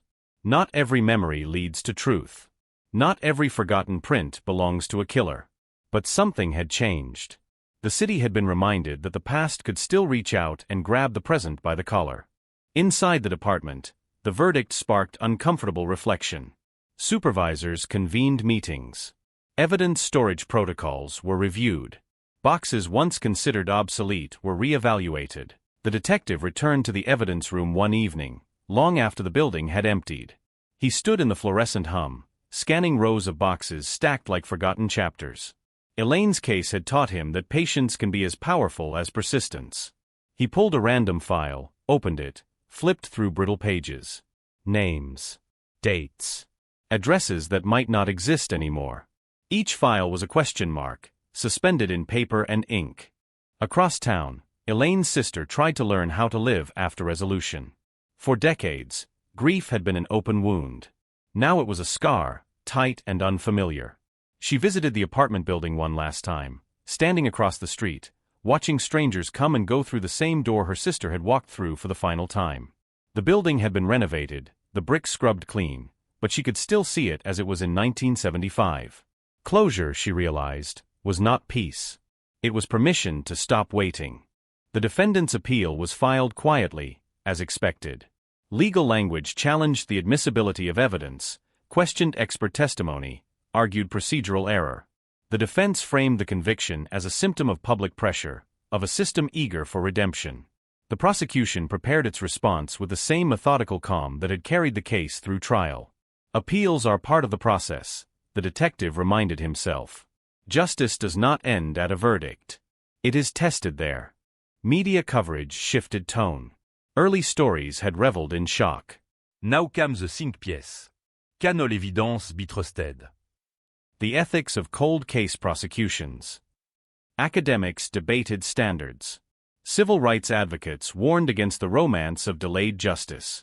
Families of unsolved victims wrote letters to editors, asking why their cases still sat untouched. The conversation grew larger than Hélène, larger than one fingerprint. It became about time itself and what society owes its dead.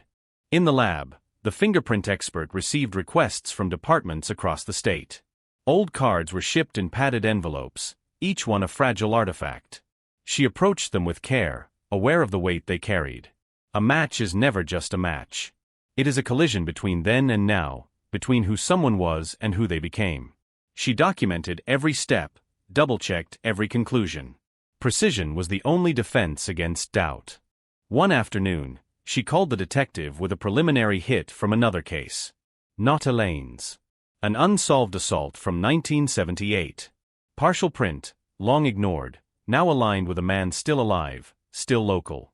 The detective closed his eyes for a moment, absorbing the implication. Another door opening. Another life about to be re-examined under harsh light. The arrest came weeks later, quieter than Elaine's. No cameras. No crowd. Just a knock on a door and a stunned expression. The suspect denied everything.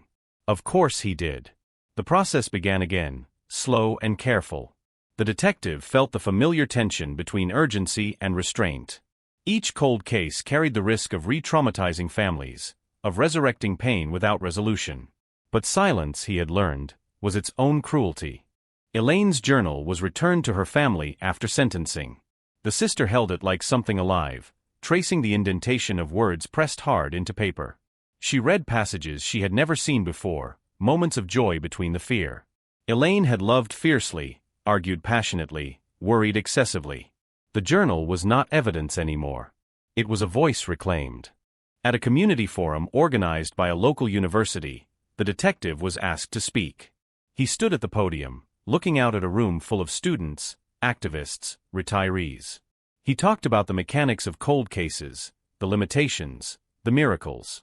He talked about patience, about humility, about the danger of certainty. Someone asked him if he believed all cold cases could be solved. He paused. "No," he said, "but I believe all of them deserve to be heard." After the forum, a woman approached him, hesitant. She said her sister had disappeared in 1981. No body. No arrest. Just rumors and a police report that gathered dust. She handed him a folded piece of paper with a name written on it. À maintenance worker. The detective did not promise anything. He never did. But he took the paper. He always did. The appeal hearing was scheduled for the following spring. The defendant, now thinner, grayer, sat silently as lawyers argued technicalities. The judges listened, impassive. Months later, the ruling came down. Conviction upheld. The fingerprint analysis met standard. The testimony was admissible. The past, it seemed, had held. When the news broke, it barely made the front page. The story had lost its novelty. But for Elaine's family, it mattered. It meant the ground beneath the verdict was solid. It meant no more waiting for a phone call that might undo everything. Late one night, the detective walked past the river. The city lights fractured on dark water. He thought about how easily Elaine's case could have stayed buried. One overlooked card. One assumption that the answer was gone.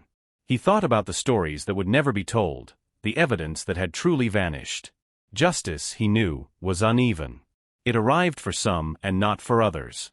That truth did not negate its value. It sharpened it. In his office, he pinned a new list to the board.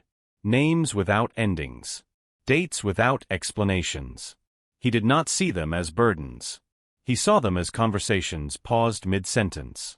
Cold cases are not about the past, he realized. They are about whether the present is brave enough to listen. Somewhere in a box, in a drawer, in a database not yet imagined, answers waited.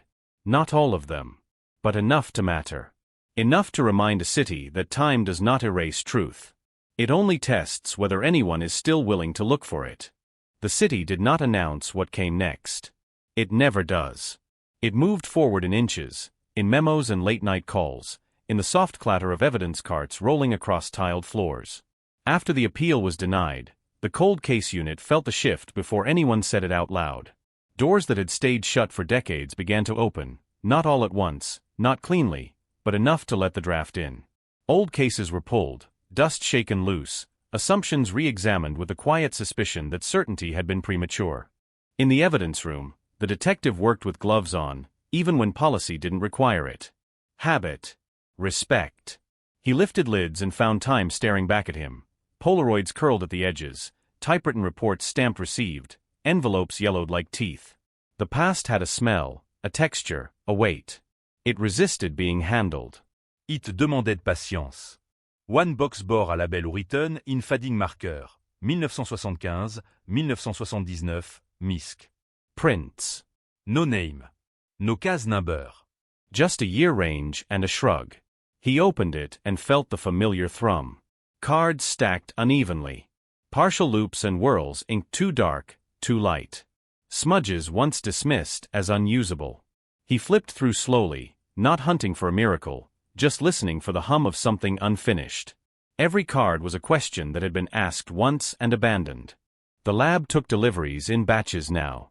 The fingerprint expert logged each card, scanned what could be scanned, flagged what might survive enhancement. She had learned not to fall in love with a maybe. Enhancement is not resurrection. It is a negotiation with damage. Sometimes the paper wins. Sometimes the ink does. Sometimes a ridge lifts itself out of noise like a whisper finally heard. News of the expanded review leaked. It always does. A reporter called it the second thaw, a phrase that spread faster than anyone intended. Families watched from their living rooms, clutching photographs that had outlived hairstyles and fashions. Some felt hope crack open. Others felt dread. A reopened case means reopening wounds.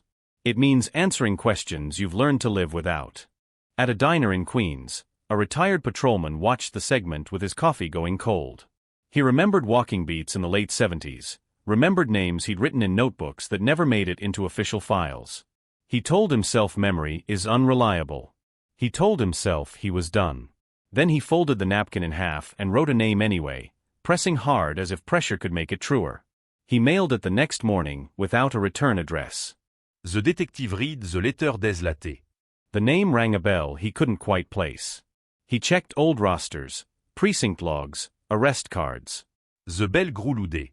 A man who'd been questioned once, briefly, then released into the current of the city. No print on file. No follow-up. The detective circled the name and pinned it to the board, not as a suspect, not as an answer, but as a sound worth hearing again. Another case surfaced, this one anchored to a winter night in 1976. A woman found in a stairwell, purse intact, keys missing, a single partial print lifted from a metal railing. Back then, the print had been deemed too degraded. Now the lab flagged it as borderline viable. Borderline is where hope lives and dies. The fingerprint expert worked late, the lab quiet except for the low whine of machines. She adjusted contrast, filtered noise, traced ridges with a steadiness learned through disappointment. A pattern began to cohere, not enough to declare victory, enough to ask a better question. She ran it through the system and waited. Waiting is the longest part. The system returned a shortlist. Not a match. Candidates. Men with ordinary names and complicated histories. One candidate lived upstate, another in Florida, a third in Brooklyn, 5 blocks from where the woman had died. Proximity is not guilt. Coincidence is not innocence. The detective took the file home and read it at the kitchen table while the city slept. He imagined walking those blocks in 1976, imagined the cold, the smell of damp concrete, the way a stairwell holds sound. Et imagined nothing else. Imagination is dangereux. He stuck to paper. They knocked on the Brooklyn door on a Tuesday morning. The man who answered was older than his file suggested, time having rearranged his face.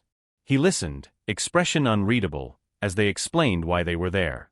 He said he'd lived there forever. He said he'd had nothing to do with anything. He said a lot. Words are easy. Hands are not. At the station, he gave prints without complaint. Routine, he called it. The expert compared them to the enhanced partial. It wasn't a perfect alignment. It was something else, an echo, a correspondence that refused to resolve cleanly. She wrote a report that did not overstate. She never did. Consistent with, she wrote. Language as careful as a surgeon's hand. The district attorney reviewed the file and shook her head. Consistent with is not enough. Not now. Not after Elaine. The bar had been raised by the very case that reopened the room. Justice sharpens its tools and dulls them at the same time. The detective understood. He closed the file without closing the question. Some cases move forward in inches, some in circles. He added the man's name to a watch list and moved on, the way you move on from a door that won't open today. Meanwhile, the defendant in Elaine's case settled into prison life. He gave an interview to a small magazine, claiming innocence, describing the fingerprint as contamination, coincidence, conspiracy. He spoke calmly, practiced. He said he had been forgotten once and would be forgotten again. The words circulated briefly and sank. The city had heard enough. Elaine's sister avoided the article. She focused on ordinary things, grocery lists, bus schedules, the way light changed across her living room. She volunteered at a victims' advocacy group, answering phones, listening to voices tremble through the line. She did not tell them it would be okay. She told them they were not alone. That was truer. At a symposium on forensic ethics, the fingerprint expert presented Elaine's case without names. She talked about standards, about bias, about the responsibility that comes with technological power. A student asked if she ever worried about being wrong. The expert smiled, thinly. Every day, she said. That's the job. Back in the evidence room, the detective found a box mislabeled 1982 that clearly belonged to 1974. Inside, among reports and photographs, was a single latent print card with no case attached. No notes. Just a smudge and a date. He stared at it longer than necessary. Or maybe exactly long enough. He sent it to the lab with a note that said only, "Worth a look." The expert scanned it, adjusted, sighed. Then she adjusted again. Harwich Brock free from the noise, den another. She ran it. The system paused. When it responded, she felt the now familiar jolt. A hit. Not local. Not recent. A man arrested in 1991 for an unrelated offense, prints taken then, sitting in a database that did not exist when the card was inked. The detective read the name and felt the weight shift again. The date on the card predated the arrest by 17 years. Whatever this print belonged to, it belonged to a man who would not be on anyone's radar at the time.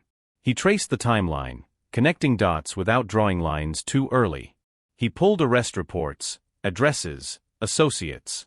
The man had lived in the city in the mid-70s. He had worked nights. He had a record of violence that started later, as if the city had taught him something and then recorded the lesson. They tracked him down in a nursing facility upstate, body failing, mind intermittently sharp. He denied remembering anything. Then he paused. Memory is not a switch.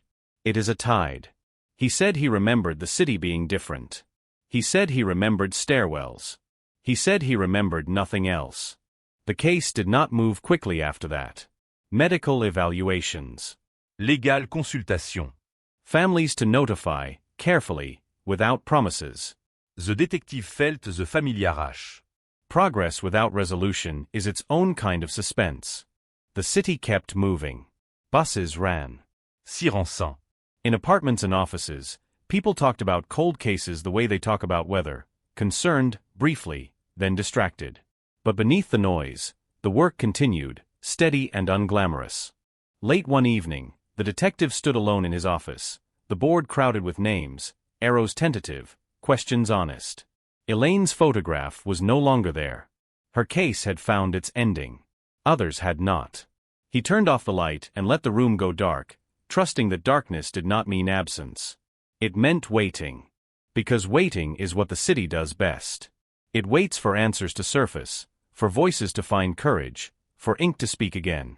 And sometimes, when patience meets persistence, the past answers, not loudly, not cleanly, but enough to remind everyone listening that silence is not the same thing as nothing. The city's patience is not infinite, but it is deep. It absorbs revelations the way asphalt absorbs heat, storing them, radiating them back long after the sun has set. After the nursing facility interview, the hum changed again. Not louder. Sharper. Files that had slept without dreams were touched with new intent. The detective felt it in the way calls were returned faster, in the way assistants lingered after meetings as if reluctant to let the air cool.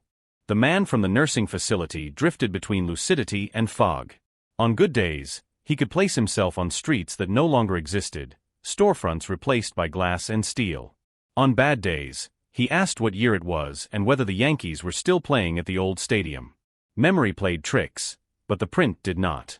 The print sat on its card like a stubborn truth, indifferent to time, waiting to be told what it meant. They reconstructed his life in the 70s with the care of archaeologists. Employment records, union cards, rent receipts. He had worked maintenance in several buildings downtown, keys jangling at his belt, access unnoticed because it was supposed to be there. Access is the quietest weapon. It leaves no mark until it does. The detective walked those buildings now, decades later, feeling the echo in his feet. Stairwells still smelled the same, metal, dust, old paint. He counted steps. He imagined a hand on a rail, a pause, a decision made in the absence of witnesses. The city teaches its lessons in places like these, places everyone uses and no one watches. A retired building superintendent remembered him. The name took effort, but the face came back easily enough. Quiet, he said. Always around. Quiet is the most dangerous adjective. Quiet means you don't notice when it changes. The partial print from the winter night of 1976 sat in the lab again, re-examined with a new name in mind. Enhancement techniques had improved even since the first revisit. The expert worked slowly, aware that speed lies. She layered filters, adjusted angles, let the image rest, returned to it with fresh eyes. The ridge flow aligned more convincingly now. Not perfect. Nothing everis. But the correspondence deepened. She wrote another careful report. Language precise. Confidence measured. High degree of similarity, she concluded. Words chosen like steps across thin ice. The district attorney read it and felt the pressure she had come to recognize as the city's breath on her neck. Elaine's case had raised expectations, raised stakes. She convened a panel, external reviewers, skeptics by design.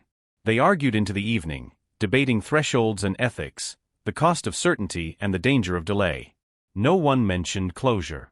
Closure is a word people use when they want an ending without consequence. Families were notified again, gently. The sister of the woman from the stairwell sat with her hands folded and listened. She had learned how to listen. She asked questions that mattered. She did not ask for promises. When she left, she paused at the door, turned back, and said only, "Thank you for not forgetting." Gratitude can be heavier than anger. The man from Brooklyn, consistent with but not enough, felt the net tighten in a different way. He heard whispers, saw his name on a list that wasn't public. He hired a lawyer who told him what lawyers always tell their clients: say nothing, do nothing, wait. Waiting is a strategy when time is on your side. It rarely is. The defendant from Elaine's case appealed again, this time on procedural grounds. The appeal stalled, then failed. He was moved to a different facility. His interview faded from memory. The city does not hold grudges, it holds records. A new tip came in, this one digital, anonymous. A username with no history sent a message that read like a confession without verbs. Places. Dates. A staircase. The detective printed it out and circled the staircase. It matched one of the buildings the nursing facility man had worked in. Coincidence stacked upon coincidence begins to resemble design. They traced the IP to a public library upstate. Cameras showed a woman in her 30s, hair pulled back, face set. She used the computer for 7 minutes, left without checking out a book. When they found her, she said she was the man's daughter. She said she had been a child when he worked nights. She said she remembered his hands smelling like metal and bleach. She said she had found a box in the attic after her mother died. The box contained keys, old and labeled in a careful hand. Not proof. Note confession. Context. The detective held one key between his fingers, felt its cold certainty. Keys open things. They also closed them. The daughter did not want publicity. She wanted qui. She wanted the city to do what it does best when it is not being watched. The district attorney agreed. Quiet work yields truer results. They tested the keys against surviving locks where possible, consulted blueprints where it wasn't. Some fit. Some didn't.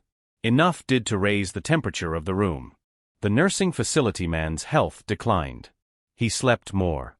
When awake, he spoke less. They recorded what they could, mindful of ethics, mindful of time. He said once, softly, that the city was loud then. He said he had liked the stairwells because they were quiet. Quiet again. The lab cross-checked the enhanced prints against newer databases, international ones now accessible. No contradictions emerged. Consistency piled up like evidence does when it decides to be heavy. The panel reconvened. The debate was shorter this time. Still careful. Still cautious. But momentum is not a feeling, it is a sequence of decisions aligning. The district attorney authorized a move, not an arrest, not yet, but a formal designation that allowed deeper digging, subpoenas, interviews that carry weight. The Brooklyn man's lawyer called, indignant. The detective listened, took notes, thanked him for his time. Indignation is a performance. Evidence is not. At the victim's advocacy office, Elaine's sister fielded a call from a woman who recognized the staircase from the news. She described a man she'd seen once years ago, standing too still. Memory again. Fragile. Dangereux. Necessary. The detective walked home late, city lights blurring in the drizzle. He thought about stairwells and keys, about daughters and sisters, about how violence leaves ripples that outlive perpetrators. He thought about the responsibility that comes with hearing the past speak. The case did not resolve that week. Or the next. It edged forward, as cases do when they have learned patience from the city. Paperwork thickened. Timelines refined. Doubts addressed.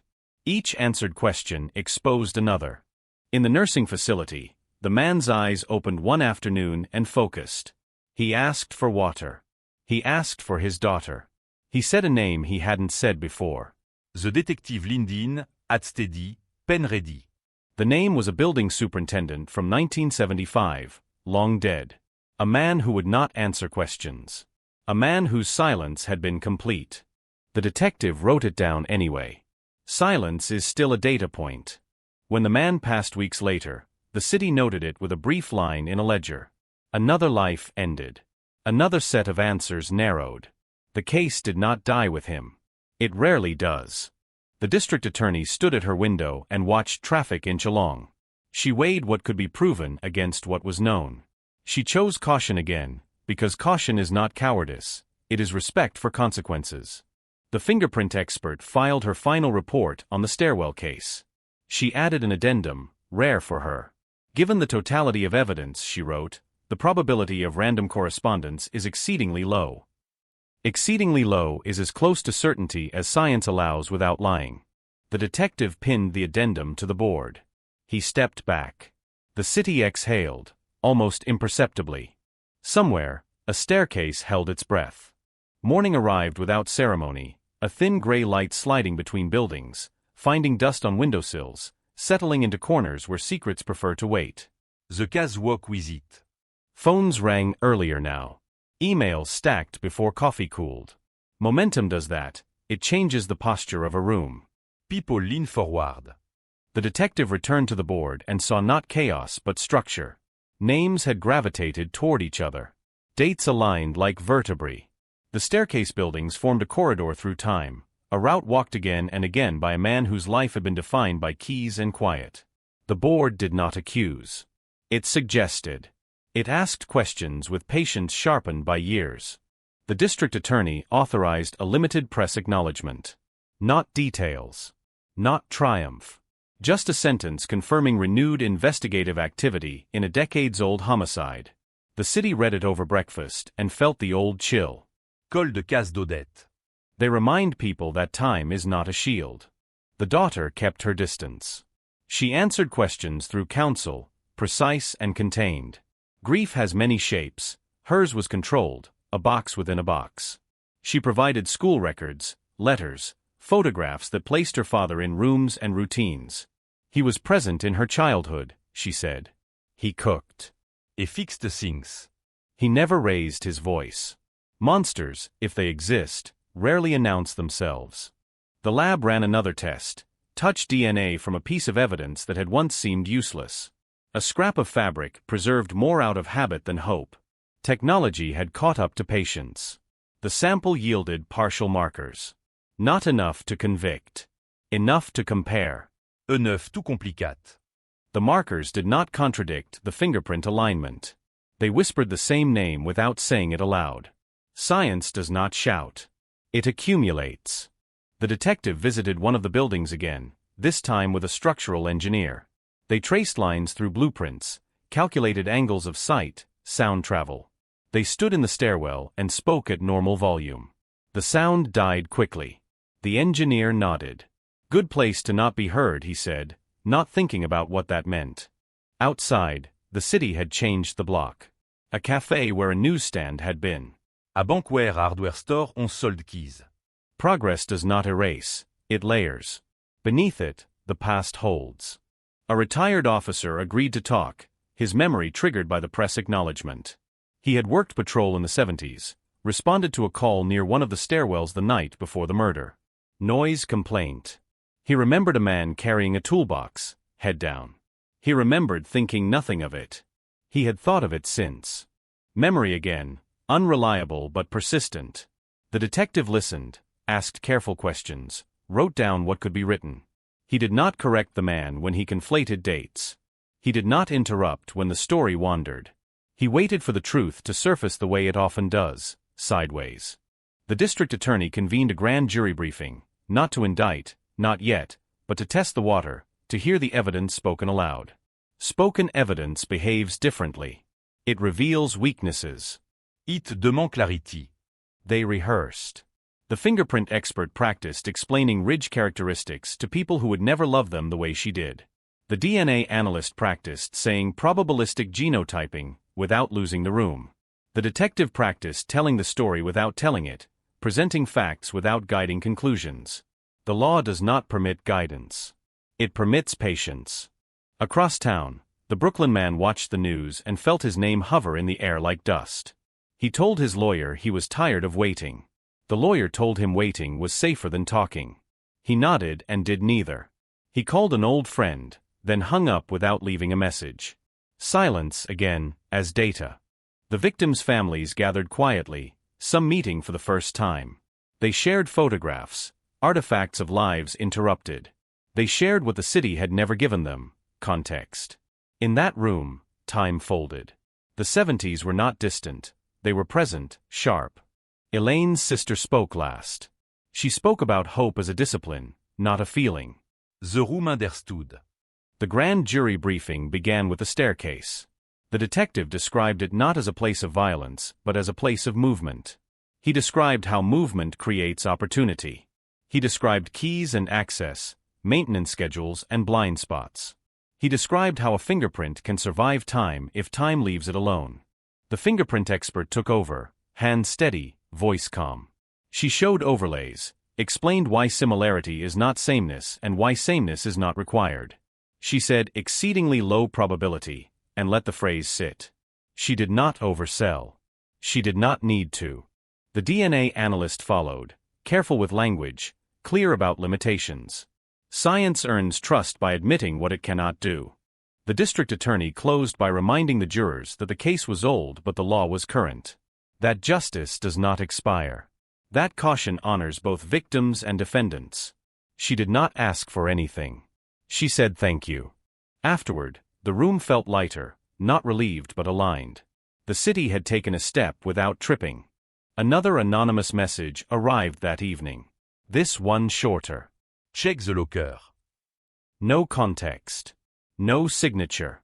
The detective traced it to a transit hub, cameras inconclusive. He went anyway. The locker room belonged to a building long since renovated, now a shared storage space. They searched with permission, inventorying decades of forgotten items. In a dented metal locker, they found a pair of gloves, brittle with age. Inside one, a fin ridge impression cooked the light. The lab worked overnight. The ridge was partial, degraded, but enough to suggest consistency. Another whisper. The district attorney did not sleep. She weighed the whispers, the ethics, the risk of confirmation bias. She convened her internal skeptics again. They argued until dawn, then argued some more. The decision did not come easily. It rarely should. At sunrise, she authorized a warrant for the locker contents only. Narrow. Surgical. The law préfère restreint. The warrant yielded nothing else of note. Sometimes a whisper is only that. The detective accepted it without disappointment. He had learned to value negative space. The Brooklyn man's lawyer requested a meeting. He said his client wanted to clarify misunderstandings. Clarifications are rarely clarifying. The district attorney agreed, with conditions. The interview room was plain. The man was older than his file suggested, shoulders rounded by time. He answered questions politely, deflected others with practiced vagueness. When asked about stairwells, he smiled thinly. Everyone uses stairs, he said. True. Not helpful. The detective slid a photograph across the table, a blueprint with dates circled. The man's smile faltered. Not gone. Thinner. The interview ended without fireworks. No confession. No outburst. Just a record of what was said and what was not. Outside, the city continued. It always does. Children walked to school past buildings that had learned to keep secrets. Tourists photographed facades that had once watched violence pass without comment. The detective updated the board again. He felt the case breathing, slow and steady. He felt the weight of years and the fragility of the present. That night, he dreamed of stairwells, endless and echoing. He woke before dawn with a sentence in his head, something the retired officer had said. He was carrying a toolbox. Tools. Keys. Access. Quiet. He went back to the evidence room and requested a re-examination of the toolbox inventory from a different case in 1975, one that had never connected. The clerk raised an eyebrow, then complied. Curiosity is contagious. The inventory listed a brand discontinued in 1974, sold regionally. The purchase records led to a store, then a ledger, then a name. Note the Brooklyn Man. Another maintenance worker. Another key life. The board shifted. The corridor widened. The city leaned in again. Cold cases do not resolve in straight lines. They spiral, drawing closer with each turn. As Part 8 closed, the spiral tightened, and the staircase, patient indifferent, waited for the next footstep. The new name did not arrive with fanfare. It slid onto the board like a shadow joining other shadows, another quiet life intersecting a violent night. The detective stared at it longer than the rest, not because it felt right, but because it felt dangerous. Col de case puniche certainty. They reward doubt that knows where to look. The maintenance workers' records were thin, yellowed invoices and time cards stamped with dates that bled into each other. He had worked nights. He had worked alone. He had moved between buildings with a familiarity that never triggered alarms. Access is not suspicion, but in a case built on access, it becomes gravity. The city breathed around the investigation, unaware of the recalibration happening in windowless rooms. Subway trains rattled past walls that had heard screams once and forgotten them. The detective followed the paper trail into the borough archives, where basements smell like damp cardboard and patience. He found a permit application with a smudged thumbprint, too degraded to be useful, the archivist said. Maybe, the detective thought, not anymore. The lab disagreed. Technology had learned to coax ghosts into focus. The thumbprint yielded a fragment, again, not enough to stand alone, enough to compare. The comparison did not match the Brooklyn Man. It brushed the edge of the new name, grazing but not confirming. Another whisper, another fork in the spiral. The district attorney convened another meeting, smaller this time. Fewer voices, sharper questions. They talked about reasonable doubt, about narrative risk, about the danger of chasing patterns that mirror themselves. She asked the detective to slow down. He nodded and did not. He drove to the neighborhood where the maintenance worker had lived in 1975. The building was gone, replaced by a parking lot with faded lines. He stood there anyway. Place matters even when it no longer exists. Nébord remembé absent sa mûche à présence. An elderly woman recalled a man who kept odd hours, polite, forgettable. She remembered because forgettable men are easier to recall once they stop being there. He had moved suddenly, she said. No forwarding address. That detail had not made it into any file. The detective traced the move through utility records and found a rural address upstate, then another farther west. A life in motion without explanation. He requested death records and received confirmation that the maintenance worker had died in the late 90s, buried under a stone with no epitaph. Closure without answers is not closure at all. The lab finished its work on the locker gloves. The ridge impression aligned better with the deceased maintenance worker than with the Brooklyn Man, but alignment is not identity. The probability was significant. Note conclusive. Science again refused to shout. The district attorney weighed the calculus of naming a dead suspect publicly. It carries relief and risk. It ends one story while beginning another. Families deserve truth, but truth is a heavy word when certainty is partial. She delayed. Meanwhile, the Brooklyn Man sensed the shift. His lawyer noticed it first, the cadence of calls, the absence of urgency. Being deprioritized feels like relief until it feels like insult. He requested another meeting. The district attorney declined. The detective returned to the stairwell buildings and walked them again, this time with a different set of eyes. Maintenance workers leave marks others do not notice, scratches near panels, screws replaced with mismatched heads.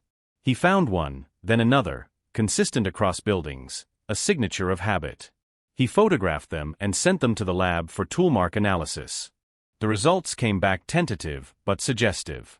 The screws bore marks consistent with a tool from the discontinued brand listed in the inventory. Suggestive is not satisfying. It is dangerous. Elaine's sister asked for an update. The district attorney chose her words carefully. She spoke of progress without promise, of leads without conclusions. The sister listened, then asked a question that cut through caution. Is he alive? The answer was no. Relief flickered and died. Justice does not require a pulse, but it prefers one. A reporter caught wind of the deceased suspect and published a speculative piece. The district attorney issued a statement reminding the public that speculation harms investigations and families.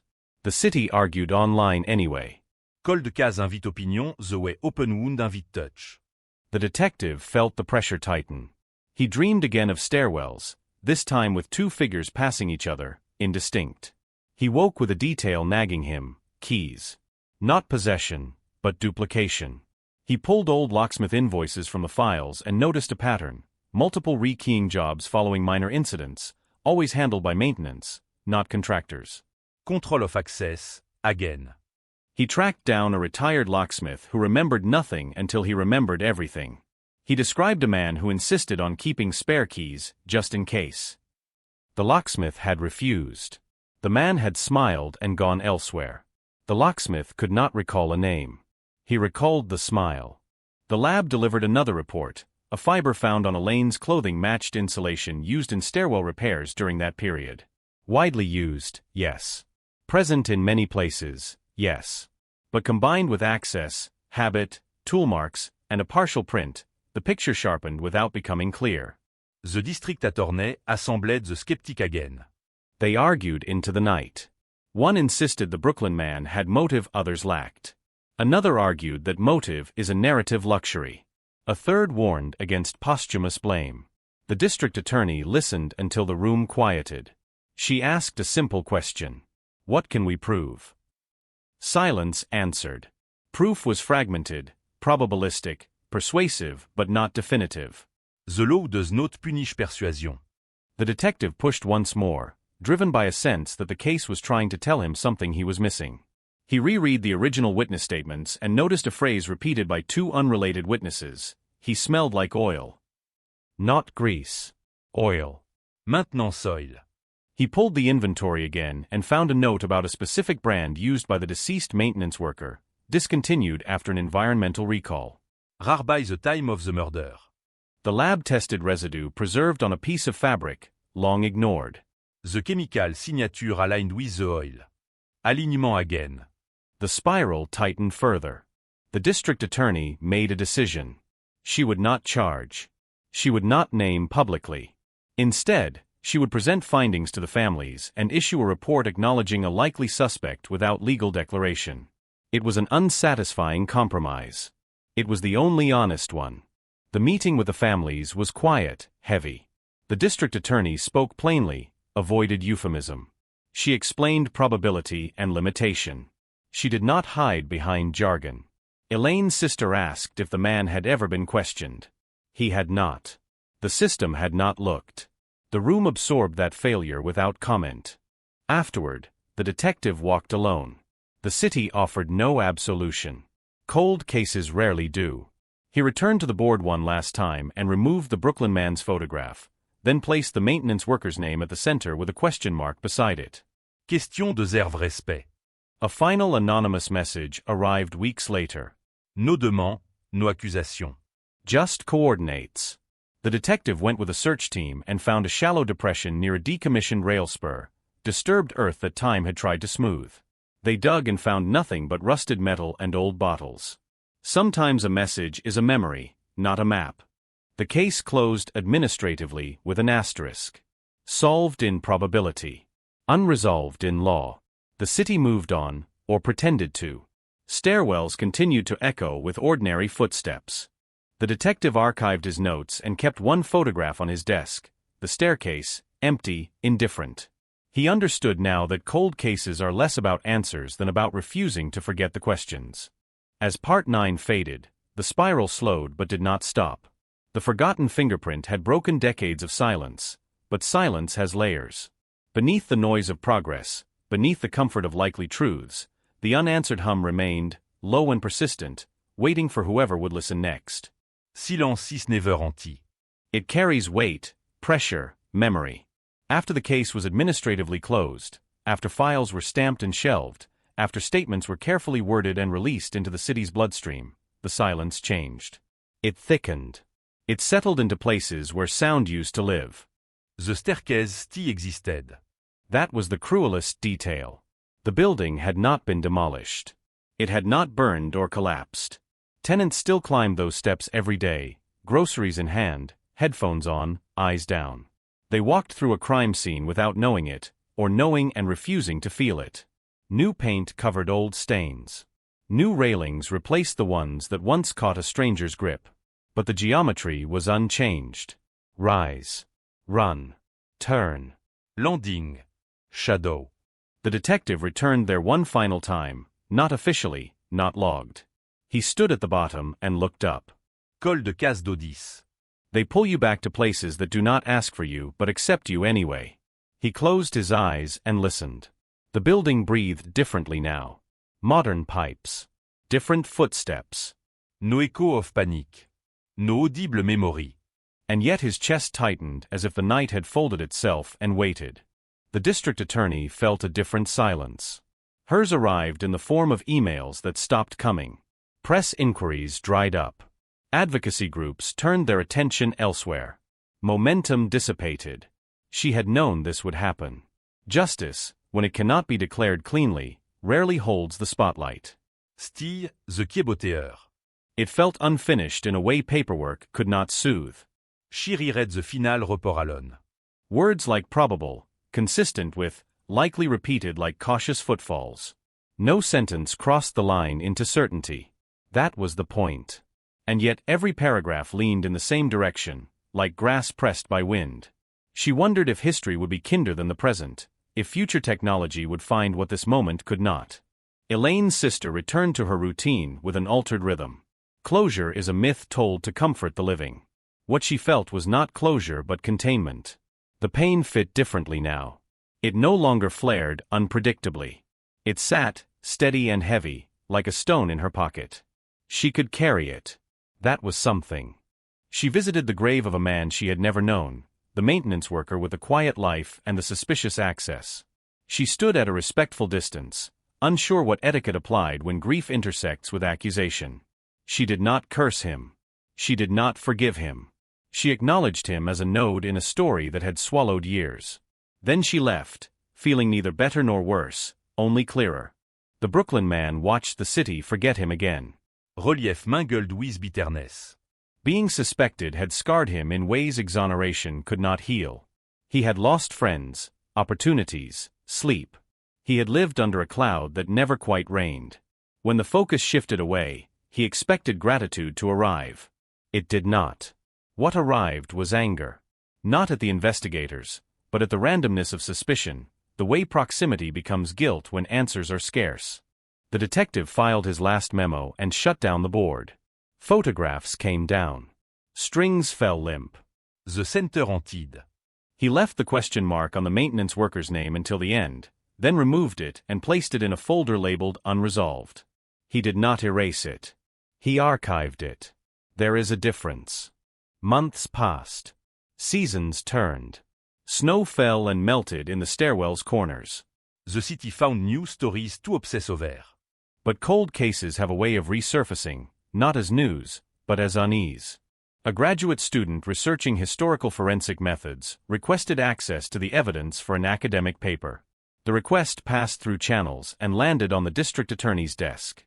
She hesitated, then approved it with conditions. Sometimes fresh eyes see patterns old eyes accept. The student focused on the fingerprint.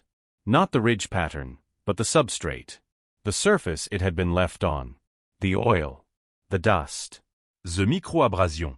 She compared it with modern databases of environmental contaminants and manufacturing processes. She found a match more specific than anyone had before, not to a person, but to a place. A workshop that serviced tools for municipal buildings in the 70s. A place the maintenance worker had frequented. The finding did not change the legal status of the case. It changed the emotional math. The detective read the student's paper and felt the familiar tightening. The spiral had slowed, but it had not stopped. It never does. He visited the workshop, now a cafe with exposed brick and Edison bulbs. History repurposed. He ordered coffee and sat where benches once stood. He imagined hands covered in oil, fingers pressed against metal, prints left without intention. Evidence does not know when it is being made. It waits. The district attorney added an addendum to the report. It was careful. It was restrained. It leaned no harder than before. But the direction was unmistakable. The maintenance worker's name, once a whisper, became a footnote with gravity. Elaine's sister received the update and felt the stone in her pocket shift. Heavier, perhaps, but smoother. She wrote a letter she did not send, addressed to no one in particular. It said what official language could not. It named the loss. It named the time stolen. It named the strange mercy of being believed without being satisfied. The detective dreamed less often. When he did, the stairwell was empty. That, too, felt like progress. On the anniversary of the murder, a small memorial appeared at the base of the building. No one claimed responsibility. A candle. A photograph. A note folded until its words pressed into themselves. We remember. The city paused for a moment, then continued. Cold cases do not end with handcuffs. They end with choices. To look again. To stop. To speak carefully. To leave space for what may still be learned. This one ended with a report and a quiet agreement among those closest to it. The truth was near enough to touch, but not to hold. Years later, technology would advance again. Algorithms would improve. Archives would digitize. Someone somewhere might run the data anew and find a certainty where probability once lived. Or they might not. Both outcomes exist simultaneously until one collapses into fact. For now, the forgotten fingerprint had done what it could. It had cracked the silence, not shattered it. It had shifted the story's weight from nowhere to somewhere. It had honored the victim by insisting she not be lost to ambiguity. The detective closed his eyes and listened to the city. It hummed with unresolved stories. This one was among them, quieter now, but present. A reminder that justice is not a switch to be flipped, but a process that sometimes stops just short of the finish line. And in that space, between knowing and proving, between memory and record, the cold case lived on, no longer invisible, never fully solved, but no longer forgotten.